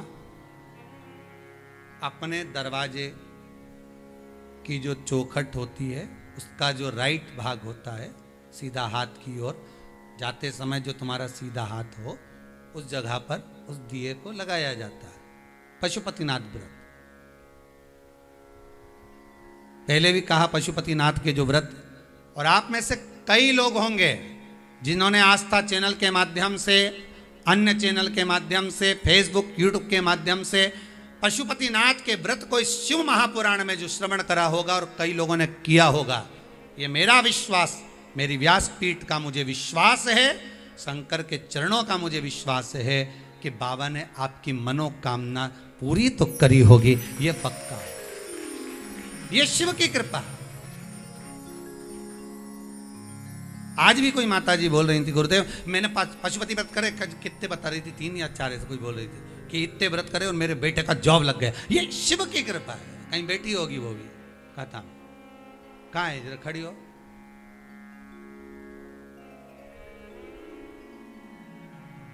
देना जरा माइक देना भाई।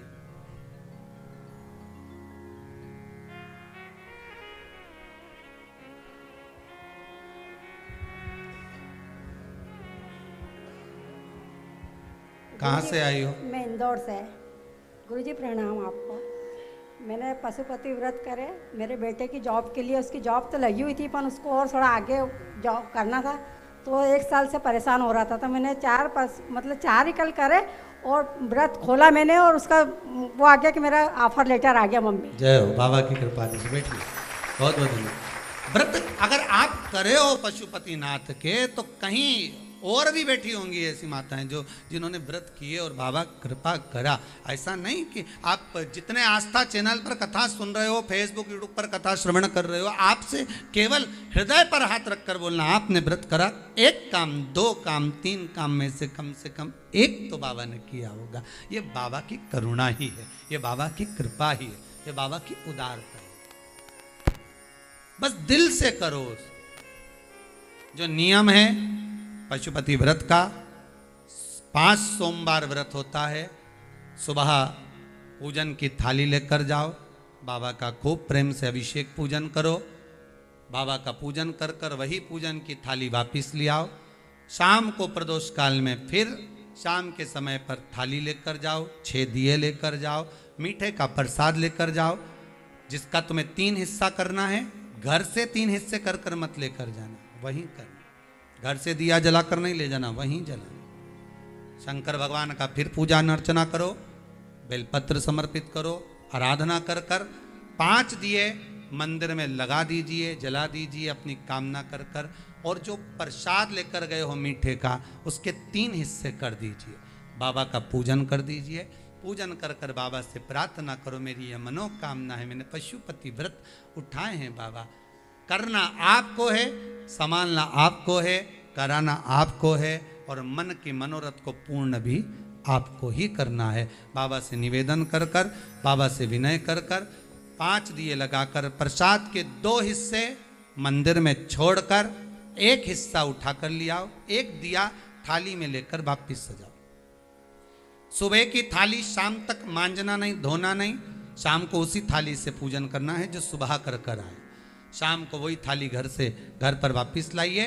दरवाजे में प्रवेश करने से पहले, द्वार में प्रवेश करने से पहले, घर में प्रवेश करने से पहले राइट हैंड में वो दिया प्रज्वलित कर दीजिए और भगवान से प्रार्थना करिए, बाबा मेरे मन का मनोरथ पूर्ण हो। बाबा से निवेदन कर कर दिया जलाकर घर में प्रवेश कर जाओ। जो 1 हिस्सा प्रसाद का लाए हो, उस 1 हिस्से को भोजन करने से पहले खाइए, फिर भोजन करिए। भोजन करने के समय जब बैठो तो पहले प्रसाद खाओ, इसके बाद में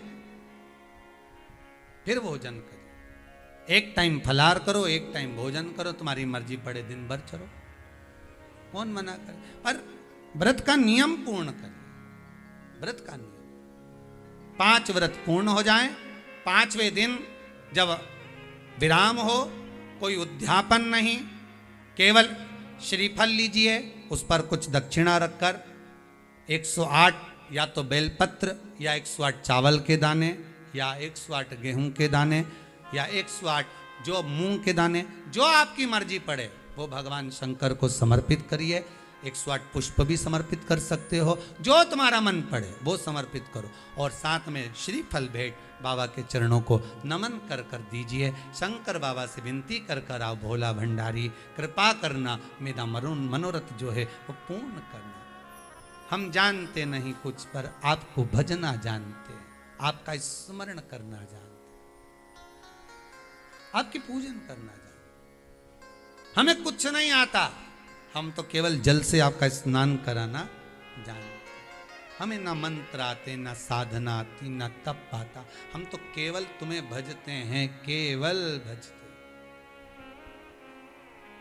केवल भजते।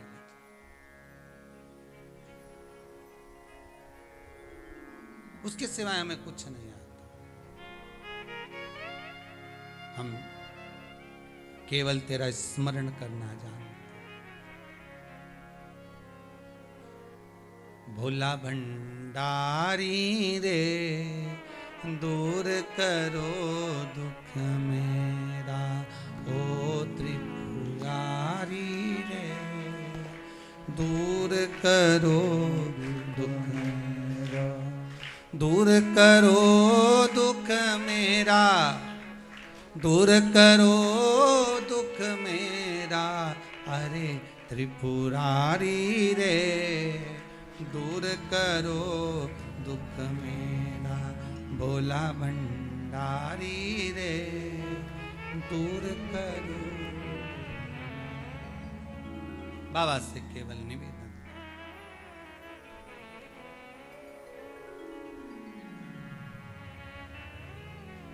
वो कहते ना, प्रभु अपने दर से अब तो न टालो, हे प्रभु अपने दर से अब हमें न टालिए। प्रभु अपने दर से अब तो न टालो, गिरा जा रहा हूँ उठा लो, उठा। प्रभु अपने खाली न जाता कोई, सब बोलिए जितने आस्था पर कथा सुन रहे हो फेसबुक पर, खाली न जाता कोई दर से तुम्हारे, खाली न जाता कोई दर से तुम्हारे, मैं भी खड़ा हूँ नन्ही बाहें पसारी, मैं भी खड़ी हूँ नन्ही बाह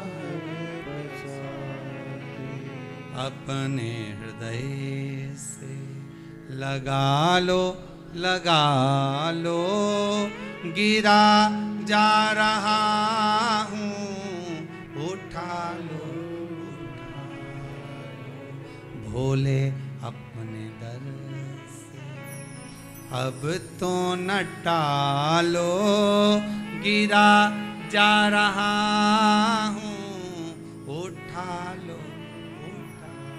हे शंकर त्रिलोकी के नाथ त्रिकालदर्शी कैलाशी अविनाशी, हे शंभु, हे ओघड़ी, हे दयालु, हे दातार, तू तो मेरे सामने है। अगर तू मुझे गिरता हुआ देखेगा तो दुनिया क्या कहेगी। इतना विश्वास किया इसने शंकर, इतना भरोसा किया इसने शिव पर।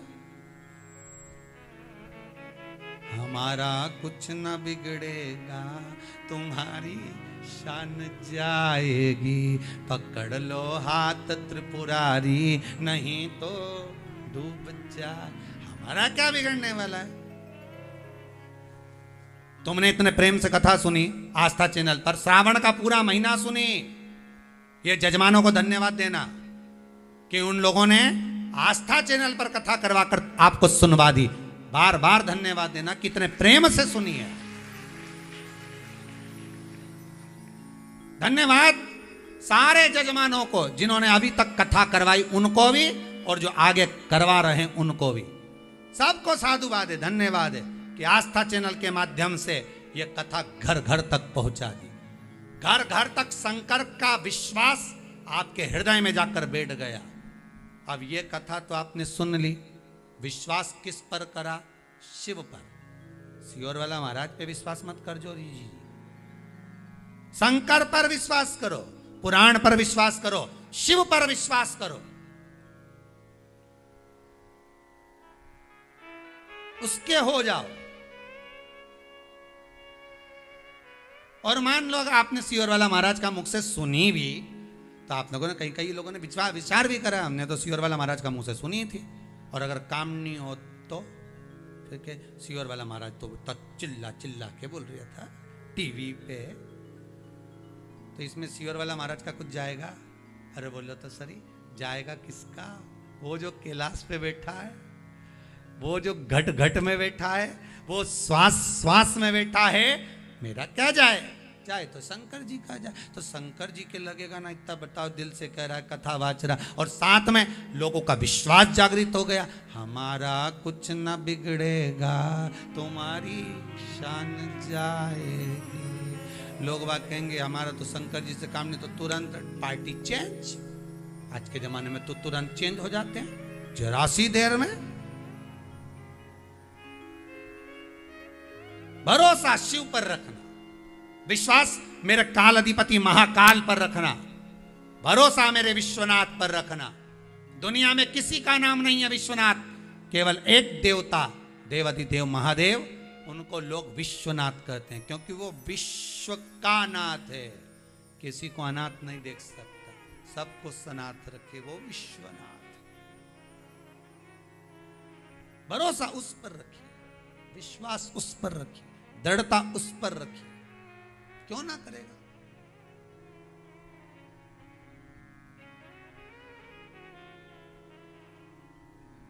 महाराज दिया अपनी चौखट पर पशुपतिनाथ का जब आप दिया लगाते हैं और प्रवेश करते हैं तो उसमें भाव ये होना चाहिए कि मेरी कामना पूर्ण होकर मैं प्रवेश करूं। मेरी कामना तेरा ही दिया मैंने खाया पिया है, तेरा शुक्रिया, तेरा शुक्रिया। बड़ी बड़ी कृपा तूने करी है सब, बड़ी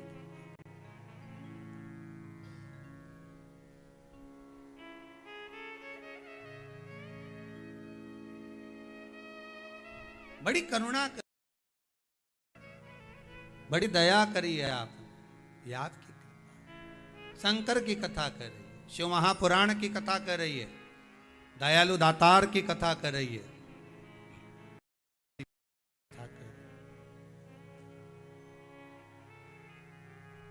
चौखट पर सिर झुका देना फल की प्राप्ति।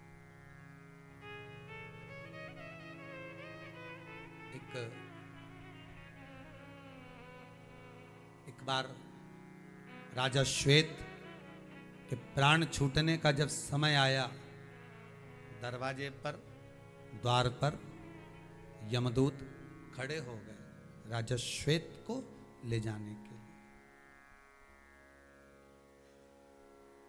और द्वारपाल जो खड़े थे ना दरवाजे पर, वो उनको देखकर मुस्कुरा रहे थे, उनको देखकर हंस रहे थे। क्यों? क्योंकि दरवाजे पर जो राजा श्वेत के लिए यमदूत आए हैं, उनको देखकर इसलिए मुस्कुरा रहे थे कि वो अंदर पूजन में लगा हुआ है, स्मरण में लगा है। भले आप दरवाजे पर खड़े रहो, भले आप द्वार पर खड़े रहो, पर अंदर तो आप प्रवेश नहीं कर सकते, अंदर जा नहीं सकते। बहुत बहुत सुंदर बात है महाराज, बहुत अच्छे चरित्र का वर्णन है धेनु मानस के अंदर।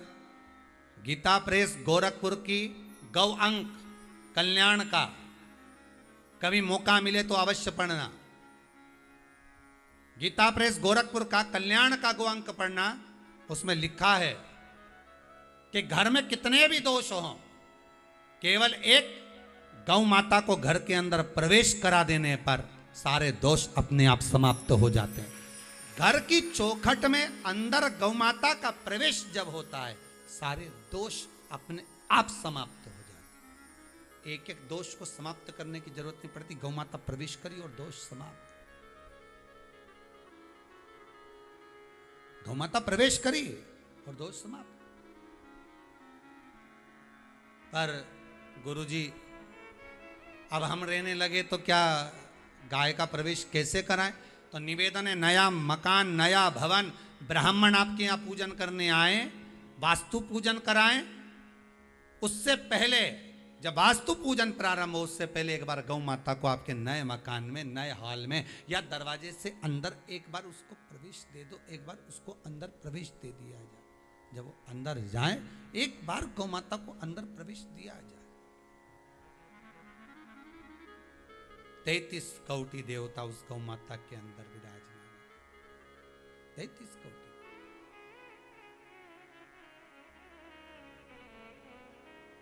प्रवेश दिया जाए। आपको कहा था, ध्यान में होगा शायद, कि शंकर के मंदिर में जब आप जल का पात्र लेकर जाते हैं, जल का पात्र लेकर शंकर जी को समर्पित करते हैं, तो जब आप जल का पात्र शिव को समर्पित करते हो तो खाली लेकर ना आकर उसमें 2 बूंद भले बाबा के चरणारविंद का चरणामृत हो, भले 2 बूंद जल हो, पर उसमें होना चाहिए शिव का प्रसाद। उस जल को भले द्वार पर, घर पर, सब जगह सर्वस्व उसको छीट दिया जाए, पर वो जल हो।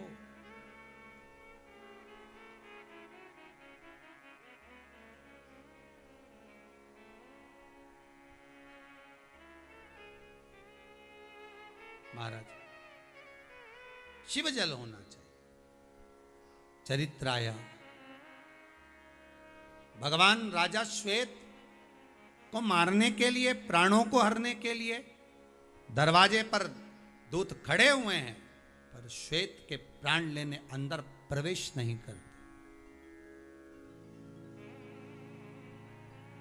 द्वार पर प्रवेश नहीं करते। कभी कभी प्रयास करना, कभी कभी प्रयास करिएगा थोड़ा सा। हफ्ते में एक दिन ऐसा नियम बनाओ, हफ्ते में एक दिन ऐसा नियम बनाओ कि हमारे दरवाजे की जो चौखट है, हमारा जो द्वार है, उस द्वार पर जो भी देवता विराजमान है, कम से कम उसकी आराधना तो हम कर सकें। पहले तो ऐसा नियम था, आप लोगों को शायद मालूम है कि नहीं मालूम, पहला ऐसा नियम था कि शाम के समय पर चौखट पर दिया जरूर लगता था, और अगर चौखट पर नहीं लगता था तो चौखट के बाहर ऐसा कुछ आलिया होता था, उस आले के अंदर दिए को रख दिया जाता था। कहीं कहीं गाँव में, कहीं कहीं क्षेत्रों में आज भी वो क्रम है। कहीं कहीं हमने तो कई बार महाराष्ट्र और राजस्थान में, मारवाड़ में भी ये चीज़ देखी है कि वो दिया रख देते थे। और भी स्मरण किया, अगर वो नहीं करते थे तो घर की जहाँ बैठक होती थी उस बैठक में तिलसोत, ये जो लंबी वाली जो दिया होता है ना, तिलसोत लंबा दिया जिसमें 6 दिए की बत्तियां लगाई जाती है, लंबे जो तिलसोत होती है, वो तिलसोत हॉल के अंदर जहाँ बैठक होती थी, बैठक में जहाँ लोग बैठते थे वहाँ तिलसोत जरूर लगता। आजकल तिलसोत कब लगती है? केवल दिवाली के टाइम पर शास्त्र की रीति कहती है प्रतिदिन जहां बैठक है, जहां आप बैठ रहे हैं, जहां आप कुछ कमा रहे हैं, जिस जगह पर बैठकर संसार के लोगों से आप वार्तालाप कर रहे हैं, कुछ इनकम आपकी वहां हो रही है, स्त्रोत जहां बढ़ रहा है, वहां तिलसोत को अवश्य लगाना चाहिए। तिलसोत होती है लंबी, नीचे से उसमें एक रखने का होता है, उसके ऊपर एक मोटी सी डंडी लगी होती है, डंडी के ऊपर इतना बड़ा एक दिए जैसा लगा रहता है, उसके अंदर 6 फलके होती हैं जिसमें बत्तियां लगी रहती है, वो तिलसोत कहलाता है, वो रखना चाहिए। पहले नियम था दरवाजे पर दीप लगाने का, वो समाप्त हो गया। बीच में नियम था दरवाजे की चौखट पर कंकु चावल लगाने का, कंकु चावल।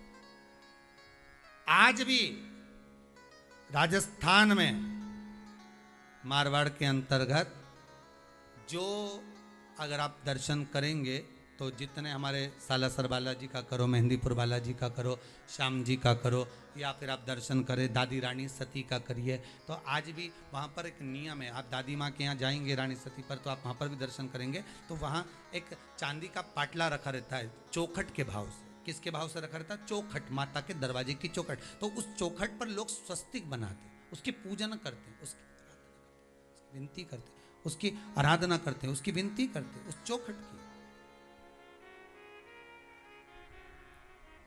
स्वस्तिक बनाकर उसका पूजन कर रहे हैं, आराधना कर रहे हैं।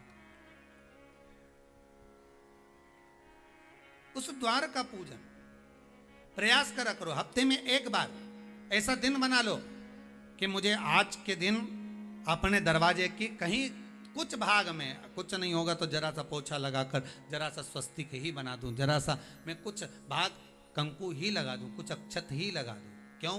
जो दरवाजे के द्वारपाल हैं उनकी जो आराधना हो जाती है उससे लक्ष्मी भीतर प्रवेश करती है और जीव का कल्याण होता है। करने में क्या जाता है, अपना अपन देवता पूजें, स्मरण करें, भक्ति करें, आराधना करें, उससे ये भी तो कर सकते। द्वार शिव का हो चाहे अपना हो, प्रत्येक दरवाजे पर, प्रत्येक देवी देवताओं के द्वार पर द्वारपाल विराज बैठे। शिवरात्रि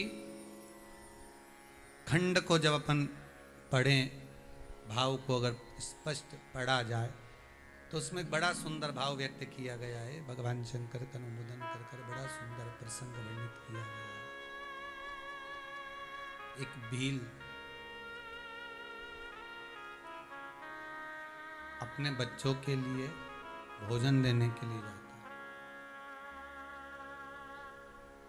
एक हिरण को साध कर धनुष और बाण लेकर बैठा रहता, कथा सुनी होगी। रात भर इंतजार करता है कि कहीं वो हिरण दिखे और उसको मैं मारूं और उसका जो मांस है वो मुझे लेकर। उसको नहीं मालूम था कि नीचे शिवलिंग था शंकर भगवान का, और भगवान शिव का शिवलिंग है, ऊपर जो पानी लेकर बैठा है, साथ में जो जल गिर रहा है, बेलपत्री गिर रही है, उससे शिव का अभिषेक हो रहा है। बाण नहीं है उसको।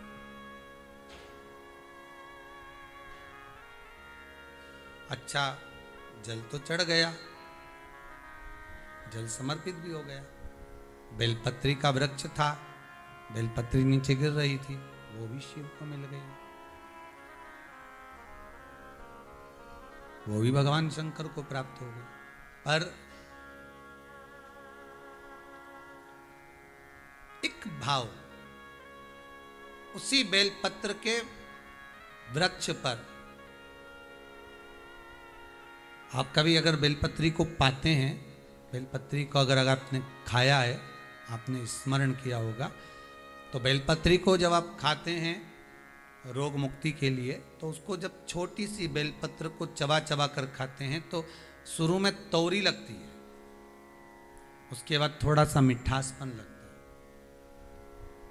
फिर जीवान पर छारपन लगता है थोड़ा।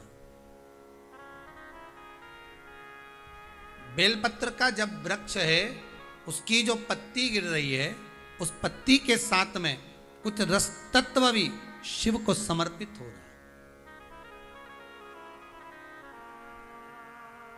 वही रस तत्व, उसी को बेलपत्री की पत्ती के ही रस तत्व को मधु कहा गया। वो रस तत्व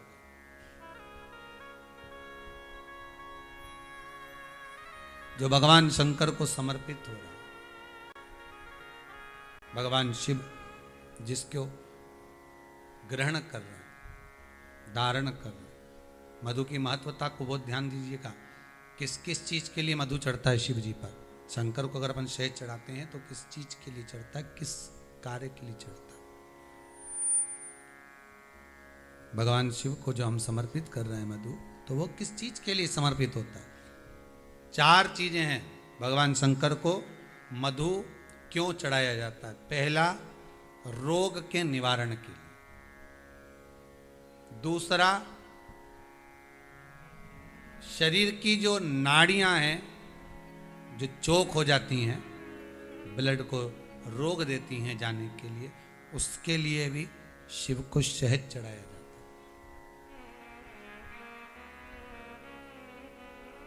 तीसरा, नयनों को शिव के चरणारविंद में स्थिर करने के लिए, नयन रोग का निवारण करने के लिए भी शिव को शहद चढ़ाया जाता है। चौथा,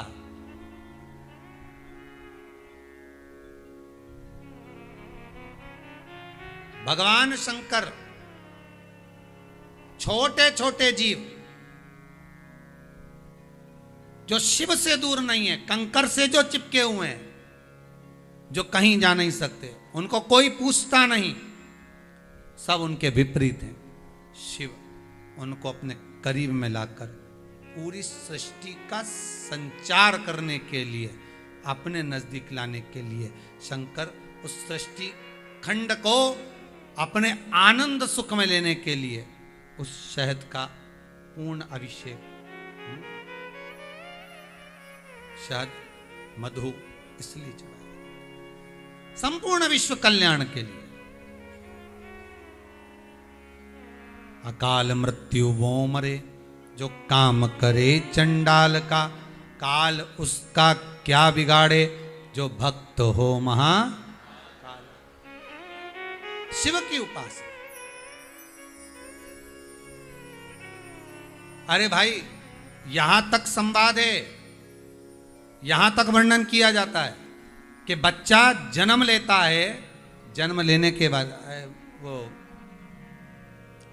लिंगायत संप्रदाय में पहले भी कहा, आज फिर कहते हैं, अपन अपने गले में रुद्राक्ष की माला पहनते हैं, तुलसी की माला पहनते हैं, पर जो शिवलिंग की लिंगायत जो संप्रदाय है, जो केवल शिवलिंग की आराधना करती है, इसके सिवाय किसी की आराधना, लिंगायत संप्रदाय के अंतर्गत वो लोग रुद्राक्ष और ये सब चीज अलग बात, वो एक डिब्बी के अंदर चांदी की डिब्बी में शिवलिंग रखते हैं, शिवलिंग को पैक कर कर अपने गले में धारण करते हैं।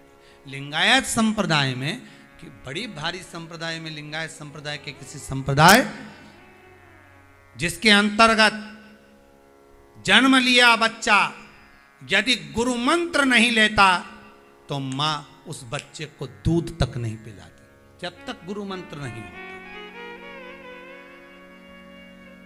शंकर के उपासक ऐसे भी, फिर गुरु जी को बुलाया जाता है, उसके कानों में शिव मंत्र दिया जाता है, शंकर का मंत्र देकर फिर उसको माँ दूध पिलाती कि ये शिव का हो गया, अब मेरा नहीं शंकर का है। अब रोग होगा तो शिव देखेगा, बीमार होगा शंकर देखेगा, कुछ भी तकलीफ होगी शिव जाने, हमने इसको शंकर को दे दिया, मंत्र हो गया। मतलब स्कूल में एडमिशन हो गया, स्कूल में एडमिशन हो गया, मंत्र। और अब आप में से कितने लोग हैं जिनका बच्चा जन्म लेता होगा तो उसको गुरु मंत्र दिया जाता होगा, किसी गुरु जी को बुलाकर कहा जाता होगा कि इसके कानों में भगवान शिव का मंत्र दे दीजिए, राम नाम कृष्ण नाम कुछ तो दो। जन्म लिया है उसने, संसार सागर में आया है, कोई ऐसा मंत्र दे दो कि बच्चा बीमार ना पड़े, कोई ऐसा मंत्र दे दो कि आगे चलकर इसकी उन्नति होती रहे। तो वो जन्म के समय पर जो दिया गया मंत्र है लिंगायत संप्रदाय में, शिव का स्मरण। और मेरी माताओं से निवेदन है, आपके यहाँ कोई बच्चा जब जन्म ले, कोई अगर गुरु ना आ सके, कोई संत ना आ सके, तो मेरी माताओं से निवेदन है आप भी उस बच्चे की पहली गुरु हो। आप भी अपने बच्चे के कान में कम से कम ओम नमः शिवाय, श्री शिवाय नमस्तुभ्यम, राम कृष्ण कह तो सकते हो। आप भी तो गुरु हो, आप भी तो उसके कानों में कह सकते हो शंकर का मंत्र। आप भी तो जन्म लिए बच्चे के कानों में कह सकते हो शिव का नाम। माता भी तो प्रथम गुरु है। प्रथम गुरु माँ, द्वितीय गुरु पिता, तृतीय गुरु शिक्षक, चौथा गुरु सतगुरु। 4 गुरु में से पहले नंबर पर माँ ही तो प्रथम गुरु है। आप भी तो कह सकते हो। फिर हमारे यहाँ एक लेखनीय बात है, बहुत सुंदर बात। हिंदू धर्म के देखिए नियम कितने सुंदर थे, वो देखिए। फिर दूसरे नंबर पर आया क्या, जब बच्चा अन्नप्राशन पर आता है, कुछ ग्रहण करता है, तो भी शिव पर समर्पित किया गया शहद जो नर्मदेश्वर शंकर पर चढ़ा हो, उस शहद को जीवान पर चटाया जाता है। अब आज के जमाने में अन्नप्राशन में खीर चटा देते हैं, और वो भी भगवान को भोग लगाई नहीं, बस बनाई, चांदी की कटोरी मिलाए, चम्मच से चटाई। अब तुमने उसको अच्छे संस्कार देकर शहद नहीं चटाया, तो वो भी जिस दिन उसकी शादी हो, देख लेना वो एक दूसरे को खिलाए, पर अपनी माता और पिता को खवाए क्या चम्मच से, तुम देख। अच्छा, वो जो भोजन लगाने वाले वो वेटर होते हैं ना, वो भी समझदार होते हैं। उन दोनों की कुर्सी ऐसे सामने रख के, बाकी सब लड़की वाला इधर, लड़के वाला इधर, सास ससुर में दोनों के इनंग उनंग बिठा दें, मौसा मौसी काका बुआ फूफा सब उधर बैठो, और इनके पास कोई नहीं बैठेगा, और इनके पास बस इनका दोस्त ही बैठे इधर, इसकी सहेली बैठे इधर, और दोनों कोनी मार मार के खिलाओ खिला खिला, तुम तो खिला।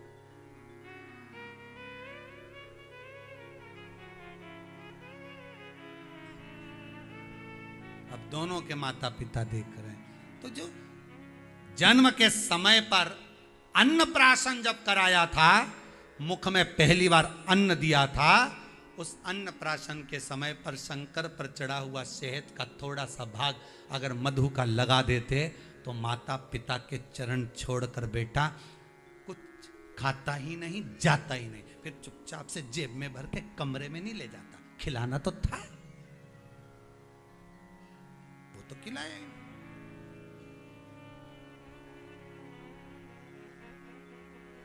शहद मधु सुख प्रदान करने वाला, रोग मिटाने वाला, आरोग्यता देने वाला, आरोग्य सुख देने वाला, ऐसा भगवान शिव का सुंदर आनंदमय चरित्र। शिव महापुराण, पंचामृत शिव महापुराण की कथा चल रही है, जिसमें मधुता का भाव कहा गया। कभी कभी निवेदन करूंगा, एक थोड़ा सा भाव व्यक्त करूंगा।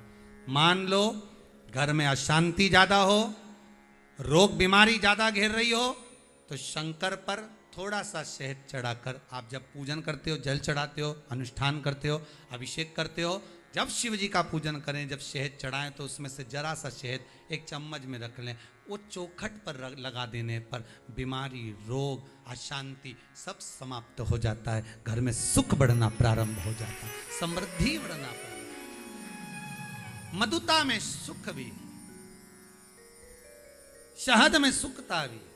भगवान को जो समर्पित किया गया, एक एक पुष्प भगवान शंकर को जो दिया गया है, एक एक भाग जो शिव को दिया गया है, वो साधारण नहीं है।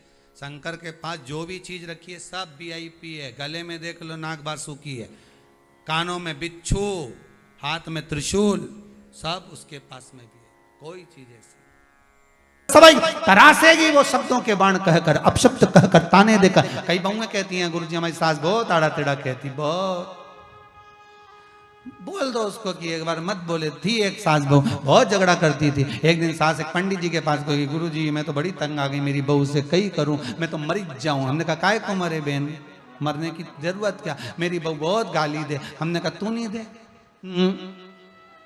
तो हमने कहा तू कुछ भी नहीं बोले, कुछ भी नहीं, बिल्कुल मैं तो चुप रहूं। तो मैंने कहा चुप रहे तो एक काम कर, तेरी बहू को 10 दिन में सही कर दूं। ले इतनी बड़ी एक अंदर से सुपारी मंगवाई, मंगरोल सुपारी इतनी बड़ी, कह दी ये 10 दिन तक तेरे मुंडे में रखना, बस खाने के टाइम निकालना, इसके सिवा मत निकालना। रखी रे, रात के सोता समय वो भी धरी ले तू, तो बस खाने के टाइम निकाल दे। इतनी बड़ी सुपारी दे दी, पूजन वूजन करी सो पुजारी सुपारी दे दी, वो वाने सुपारी। 10 दिन मत बोलना, बस बहू तो तेरे पाँव पड़ेगी, धोख लगाएगी, तेरे को प्रणाम करेगी, रोटी गरम गरम देगी। 4 दिन 5 दिन में अच्छी हो जाएगी, बस मुंडा से निकालना मत सुपारी। नहीं निकालू, वो उन्हें मुंडा में सुपारी रख ली, ने जो गई कुबेरेश्वर महादेव से मुंडा में सुपारी धर के बड़ी सारी। अब बहू के लगा कहीं गठान मठान तो नहीं होगी डोकरी,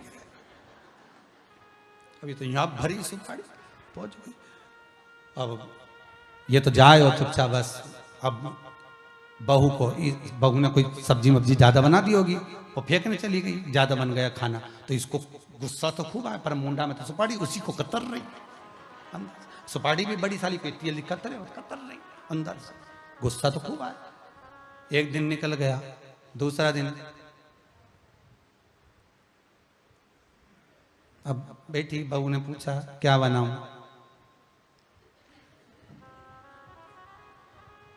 तो उसने मन से बनाया आज इडली सांभर। अब डोकरी तो खाती नहीं थी इडली सांभर, इसे पसंद, और उन्हें तो सब निपटा गई जोरदार, और सब बना के मम्मी के कमरे में लाके इडली सांभर बनाया, मम्मी रखा है तुम्हारा खा लो। अब सास ने बोला था खाए, जब ही मुंडा से निकाली चढ़ गई, भूखे मारे से खाना करे, खाई, फिर मुंडा में सुपारी रख ली। 3 दिन 2 दिन तक बहू ने अपशब्द भी कहे, ताने भी दिए, बोली भी खूब बोली, पति को भी बोली जो बोलना था, बोला तो अब ये बोली तो कुछ नहीं, क्योंकि इसको गुस्सा है तो सुपारी कतर ले बस। 4 दिन निकल गए, बहू को लगा कि मेरी सास को बुरा लग गया कि मैं सवेरे लेट उठती हूँ 8:30 बजे तक, तो आज बेचारी सवेरे उठ गई 6:30 बजे, झाड़ू माड़ू लगा लोगों के, मम्मी के कमरे में जाकर देखा तो मम्मी तो सो रही थी, लेटी थी। उठ के उसने, क्योंकि सास को मालूम है ये उठेगी 8:30 बजे तक, तो मैं 6:30 मैं क्यों जल्दी उठूँ, 7 बजे उठूँ, तो वो उठा के पोछा मोछा झाड़ू लगा लोगों के, और आज तो सवेरे ठाकुर जी की सेवा पूजन करके डोकरी के घर में कमरा में चाय ले गई। डोकरिया के मालूम पड़ा सियोर वाला महाराज ने जरूर कुछ करा।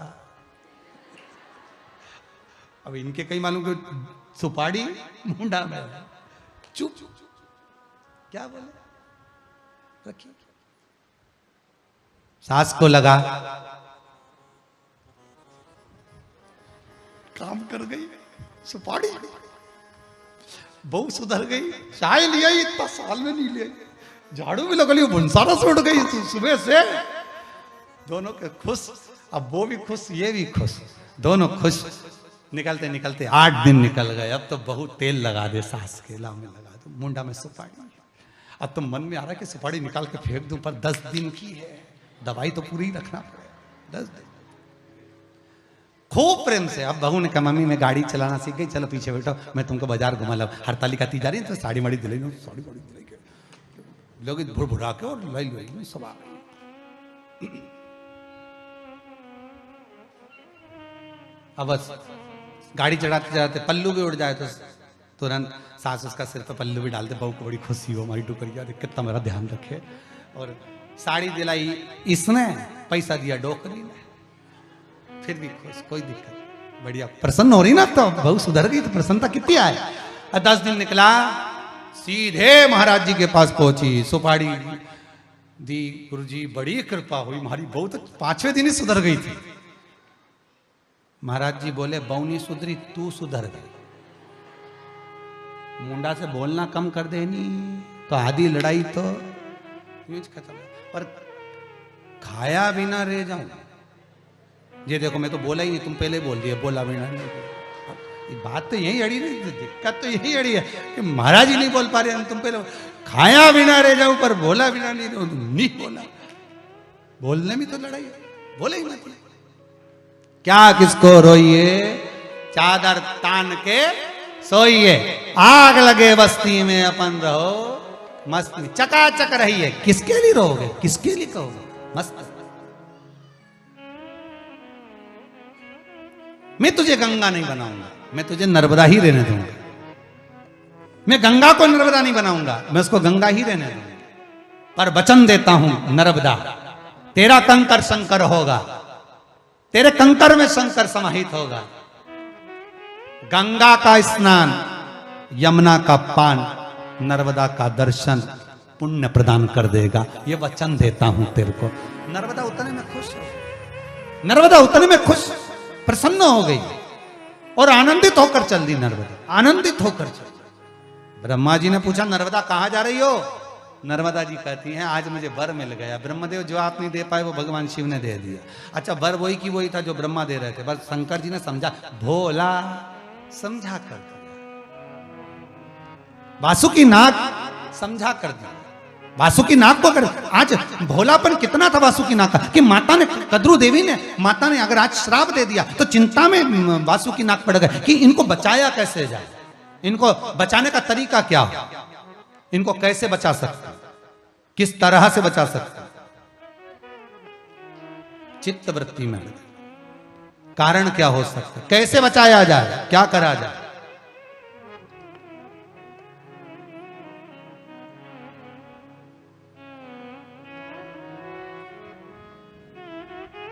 कहा